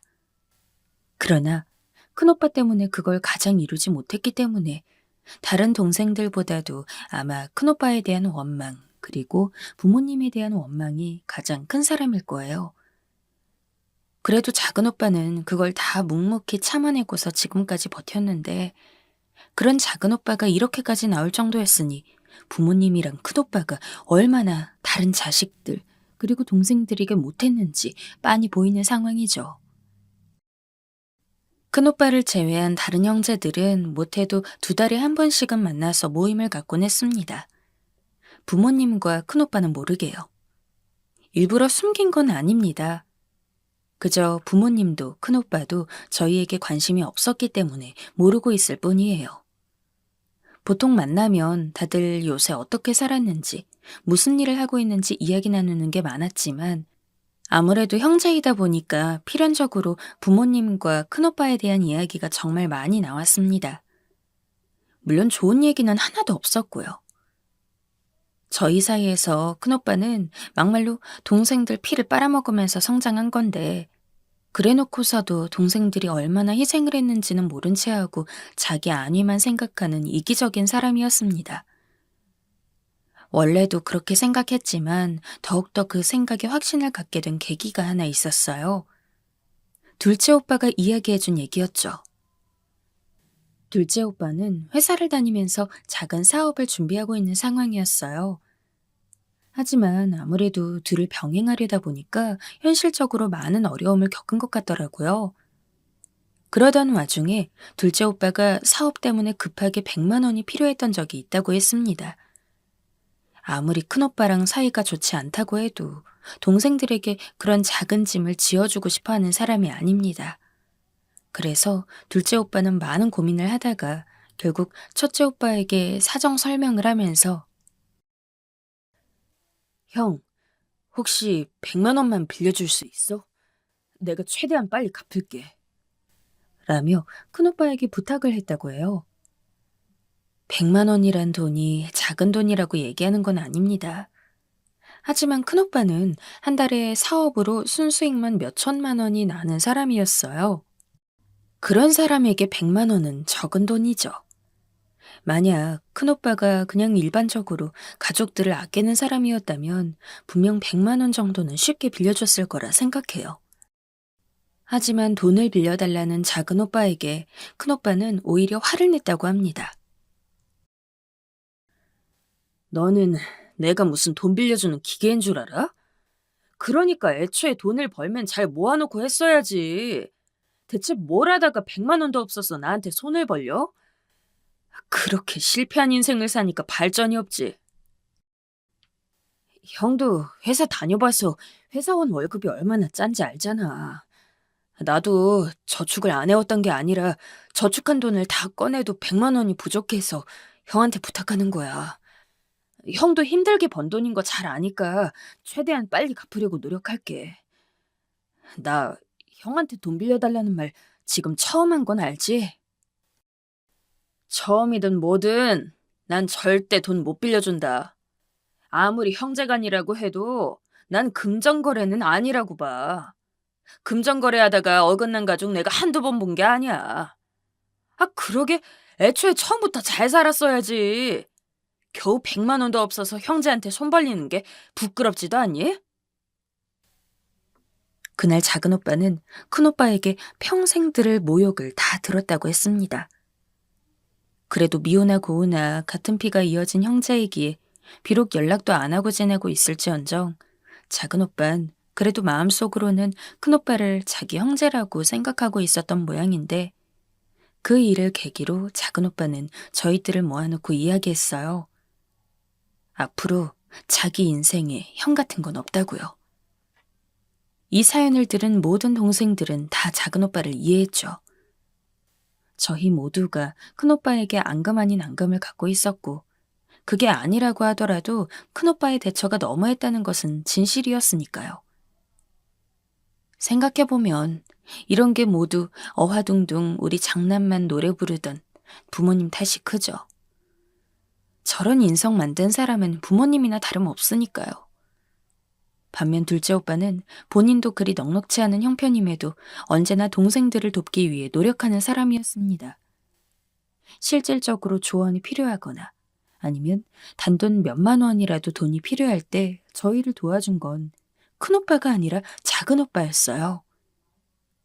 큰오빠를 제외한 다른 형제들끼린 그만큼 관계가 돈독했고 동생들 역시 자기들을 물심양면 도와주려고 노력하는 작은 오빠의 노고를 모른 채 할 만큼 양심 없는 사람들이 아니었기 때문에 저희도 작은 오빠가 큰 오빠와 연을 끊을 거란 식으로 이야기했을 때 저희 역시 자연스레 큰 오빠랑은 이제 정말로 한 번도 연락하지 않겠구나라는 걸 마음에 새겼던 것 같아요. 그리고 그 다짐은 자연스럽게 명절 때도 굳이 부모님을 찾아가지 않는 것으로 이어졌습니다. 부모님은 언제나 큰오빠 편만 들고 다른 자식들이 힘들어하는 건 본체만체 하셨으니까요. 이렇게 된 이상 형제간 누구도 이 상황을 봉합해 보려고 나서지도 않더군요. 저 역시 마찬가지였어요. 평생 변하지 않을 벽에 계란을 던져봐야 깨지기만 할 뿐, 오히려 상황이 이렇게 된 게 마음은 더 편하더군요. 부모와 자식 간의 도리와 어린 시절 부모에게 못 받은 사랑을 굳이 결부지으니 위안이 되었던 것 같아요. 한편으론 마음은 안 편했지만요. 그렇게 몇 년 정도 명절에 방문하지도 않고 지냈습니다. 그나마 최소한의 도리로 연락은 했지만 그조차도 길지 않았어요. 아마 부모님도 대충 눈치를 채셨을 거예요. 작은 오빠, 저, 그리고 다른 동생들이 부모님도 달갑게 여기지 않는다는 것을요. 그래서인지 명절에 부득부득 내려오라고 하지도 않았습니다. 그게 참 편하면서도 씁쓸하더라고요. 그래도 부모인데. 그런데 그러던 어느 날 정말 오랜만에 아버지에게 연락이 왔습니다. 너희 엄마가 몸이 너무 안 좋다. 엄마가 건강이 악화되었다는 이야기였죠. 원래도 저희 어머니는 그렇게 건강하신 편이 아니었습니다. 하지만 그동안 젊었기 때문에 젊음이 좋지 않은 건강을 이기고 어떻게든 버티고 있었는데 시간이 흐르고 저희 어머니도 할머니 나이대가 되다 보니 그동안 아프지 않았던 것들이 한 번에 몰려오는 모양이더라고요. 솔직히 처음 그 이야기를 들었을 때 덜컥 가슴이 떨어질 정도로 놀라긴 했지만 그 이상의 감정은 생기지 않을 정도로 저희 모두 부모님께 마음이 그리 좋지 않았어요. 그렇기 때문에 다른 형제들 모두가 그런 부모님을 큰오빠가 모실 거라고 생각했죠. 그래서 아버지가 전화를 했을 때도 오빠가 알아서 하겠죠. 원래 오빠는 큰오빠만 좋아했으니까. 라고 얘기하고 전화를 끊었습니다. 그런데 나중에 둘째 오빠에게 정말 충격적인 이야기를 들었어요.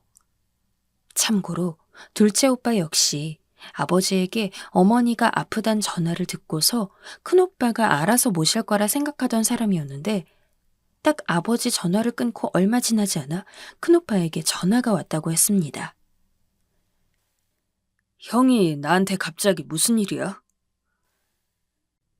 너도 어머니 아프시다는 얘기 들었지? 그런데 내가 지금 사정이 그리 좋지 않아서 난 어머니 못 모신다. 그러니까 네가 어머니 모시고 살아. 큰오빠가 딱 그런 식으로 통보하고 전화를 끊었다는데 그 이야기를 전해 듣는 저희도 어처구니가 없더라고요. 이게 무슨 말도 안 되는 소리인지. 그 누구보다 돈 많은 걸 잘 아는 게 저희였습니다. 둘째 오빠 역시 그렇게 생각했기 때문에 전화를 끊고 어이가 없어서 큰오빠 재산에 대해서 알아본 모양이에요.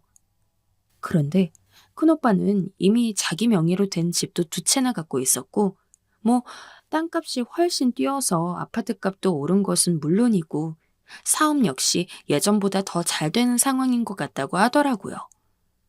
아니, 그렇게 돈을 많이 벌면서 사정이 안 좋다고 부모님 안 모시겠다는 게 말이 됩니까? 지금까지 큰오빠가 저희한테 올 지원까지 본인이 다 독식할 수 있었던 이유는 부모님 때문이었는데 말이죠. 다른 형제들 모두 큰오빠의 그런 행태에 분노했습니다. 원래부터도 사이 안 좋은 사람이었지만 그렇게 받아먹을 건 다 받아먹고 부모님조차 모시지 않을 거라고 꿈에도 상상하지 못했거든요. 진짜 그런 사람이 피를 나눈 형제라는 게 쪽팔릴 정도였습니다. 난 절대 부모님 못 모셔. 솔직히 부모님이 우리한테 해준 게 뭐가 있냐? 맨날 큰형만 챙기고 큰형만 좋아했지. 우린 동생들이라고 무조건 큰형한테 다 양보하고 갖다 바쳐야 했잖아. 맞아, 나도 그렇게 생각해. 첫째 오빠만 지금까지 부모님 덕 보고 살았는데 왜 모시는 건 우리가 모셔야 해? 난 안 그러고 싶어. 정말 큰오빠 양심 없다. 정말 해도 해도 너무하네. 그렇게 잘난 장난 보고 책임지라 해야지. 우린 자식도 아닌 벌레 취급했으면서 이제 와서? 우리가 지금 조금 빈틈 보여도 우리에게 떠넘길 게 분명해. 이건 확실하게 선을 그어야 해. 둘째 오빠는 절대로 어머니를 모실 생각이 없다고 했습니다. 그리고 아래 동생들도 마찬가지였죠. 저희의 모임날이 아니라고 해도 평소 같이 대화 나누고자 만든 단톡방이 있는데 모두가 거기서 어머니 보고 꼴 좋다고 이야기를 했어요. 그렇게 장남하면서 동생들은 거들떠보지도 않고 큰오빠만 챙겼는데 막상 가장 힘들고 아플 때 큰오빠에게 버림받았다고 말이죠. 저 역시 어머니를 따로 모시고 싶은 생각이 강하진 않았어요. 하지만 최소한의 자식된 도리는 해야 한다고 생각했기 때문에 단톡방에다가 어머니를 요양병원에 모시고 각자 조금씩 보태서 병원비를 내자고 제안했죠. 하지만 둘째 오빠도 동생들도 그런 이야기 하지 말라고, 우리가 왜 어머니 병원비를 내야 하냐며 그런 거 할 거면 혼자 하라고 온갖 핀잔을 다 들었어요. 사실 다른 형제들 말이 이해가 안 가는 건 아닙니다. 하지만 어머니가 아프시다고 하는데 요양병원 정도에 모셔두는 건 할 수 있지 않을까라는 생각했거든요. 저는 이 이야기를 남편에게 했어요. 참고로 남편도 저희 어렸을 때 얼마나 큰오빠에게 모든 걸 빼앗기고 살았는지 잘 아는 사람이에요. 당신은 어떻게 했으면 좋겠어? 정말 고민되네. 제 이야기에 남편은 한참을 고민하더라고요. 남편이 저와 결혼했다곤 해도 아무래도 이 일 자체는 완전히 타인이나 다름없기 때문에 섣부르게 이야기하기 힘든 모양이었어요. 하지만 그렇게 고민하던 남편이 제게 이야기를 하더군요. 우리들이 모시자고요. 당신 어렸을 적에, 그리고 커서도 장모님 때문에 얼마나 힘들었는진 잘 알지만 그래도 이렇게 모른 척하고 살면 당신이 나중에 후회하지 않겠어? 하느님도 모두를 사랑하라고 그랬는데 장모님은 당신 가족이니 더욱더 챙겨야 한다고 생각해. 후회할 일 하지 말고 우리라도 장모님 모시자. 여보, 그런 말 하지 마. 내가 그러고 싶어서 당신한테 얘기한 게 아니잖아. 나도 알아. 하지만 장모님 만약 돌아가시게 되면 당신이 받을 후회와 아픔이 벌써부터 그려져서 그래. 난 당신이 마음속 깊은 곳의 아픔을 조금은 꺼내줬으면 해. 남편은 독실한 기독교인입니다. 그래서인지 괜히 지금까지 겪었던 일 때문에 부모님을 내치고 후회하지 말고 지금부터라도 제대로 모셔서 부모님이 자식들에 대한 인상을 다르게 할 수 있도록 바꾸려 노력하는 게 좋겠다고 하더군요. 남편이 그렇게 이야기하는 상황에서 결국 어쩌다 보니까 어머니를 제가 모시게 되었습니다. 직접 본 어머니의 상태는 생각보다 심각했어요. 식사를 제대로 못 하시는 것은 물론이고 무릎 관절도 안 좋아져서 제대로 걷지도 못하시더라고요. 나중에 들어보니까 무릎은 퇴행성 관절염 때문에 수술을 해야 제대로 걸을 수 있다고 하네요. 그런데 수술도 한 푼 두 푼 하는 게 아니기 때문에 큰돈이 없는 부모님은 수술도 못하고 있는 상황이었죠. 실제로 그렇게 힘들어하는 어머니 모습을 보니 안쓰러운 마음이 들었어요. 하지만 그것도 잠시뿐 저를 견디지 못하게 하는 상황이 있었습니다. 바로 어머니가 매일 밤마다 큰오빠를 부르면서 운다는 거였어요. 아이고, 우리 장남, 우리 장남. 정작 그 장남은 어머니고 뭐고 내팽개친 지 오래고 정작 본인을 모시는 건 전데 어머니는 그런 전을 신경도 안 쓰고 매일같이 장남인 큰오빠만 찾았어요. 저는 제가 어머니를 모시면 어머니가 다른 형제들에 대해서도 다른 식으로 생각할 거라고 생각했죠. 남편 말처럼요. 하지만 그런 제 기대는 금방 무너졌습니다. 돈은 돈대로 나가고 어머니는 다른 형제들은 쳐다봐 줄 생각도 안 하고 제가 없을 때마다 큰오빠한테 전화를 거는 모양인데 큰오빠는 의도적으로 어머니 전화를 받지 않는 모양이더라고요. 어머니도 그걸 빤히 아는 상황인데 그럼에도 대체 무슨 미련이 있는지 그렇게 큰오빠 타령만 해댔는데 요양병원에 모시고자 해도 요양병원도 한두 푼 아니거든요. 다른 형제들이 다 같이 돈을 모아서 내는 거면 모를까. 저희 형편에 오로지 저희 돈으로만 어머니를 요양병원에 모시는 것도 일이었습니다. 사실 그래서 저희 집에서 모시고 있는 것도 컸는데 진짜 지금 너무 후회하고 있어요. 그냥 저도 작은 오빠나 다른 동생들처럼 어머니 모실 생각하지도 말고 막말로 어머니가 아프든 어쩌든 그냥 냅둘걸. 불효녀 같은 생각이지만 애초에 어머니가 저희한테 해준 것도 없는데 내가 왜 이렇게 고생하면서 어머니를 모셔야 하나라는 회의감이 들고 있습니다. 지금 어머니를 모신 지 5개월 정도 됐는데 이젠 정말로 더 이상은 어머니 모시기가 너무 힘들어요. 어머니는 여전히 식사도 제대로 안 하시고 매일 큰오빠만 찾아 눈물만 흘리십니다. 진짜 저도 스트레스를 너무 많이 받아서 마음 같아선 그냥 어디 정신병원에 어머니를 보내놓고 찾아가지도 않고 싶은데 진짜 신라같이 남은 인간으로서의 끈을 놓지 않고 있기 때문에 계속 집에서 모시고 있는 거거든요. 그런데 이렇게 가다간 제가 얼마나 더 버틸 수 있을지 도저히 감이 잡히지 않습니다. 조금만 있으면 우리 장남이 날 모시러 올 거야. 꼭 그럴 거야. 그 와중에 어머니는 말 같지도 않은 꿈이나 꾸고 있고요. 둘째 오빠도 그리고 다른 동생들도 제가 힘들어하니까 그러게 왜 어머니를 모시겠다 그랬냐며 제가 멍청하다고 합니다. 네, 제가 생각해도 제가 멍청한 게 맞는 것 같아요. 그냥 어머니를 아예 무시했어야 하는데. 전 이제 어떻게 해야 할까요? 어떻게든 큰오빠와 연락을 해서 그냥 무작정 큰오빠 집에 어머니를 밀어넣기라도 해야 할까요? 바보 같은 착한 남편은 자기가 더 열심히 모시겠다고 하네요. 하지만 자꾸 좋은 생각을 하려고 해도 나쁜 생각만 듭니다.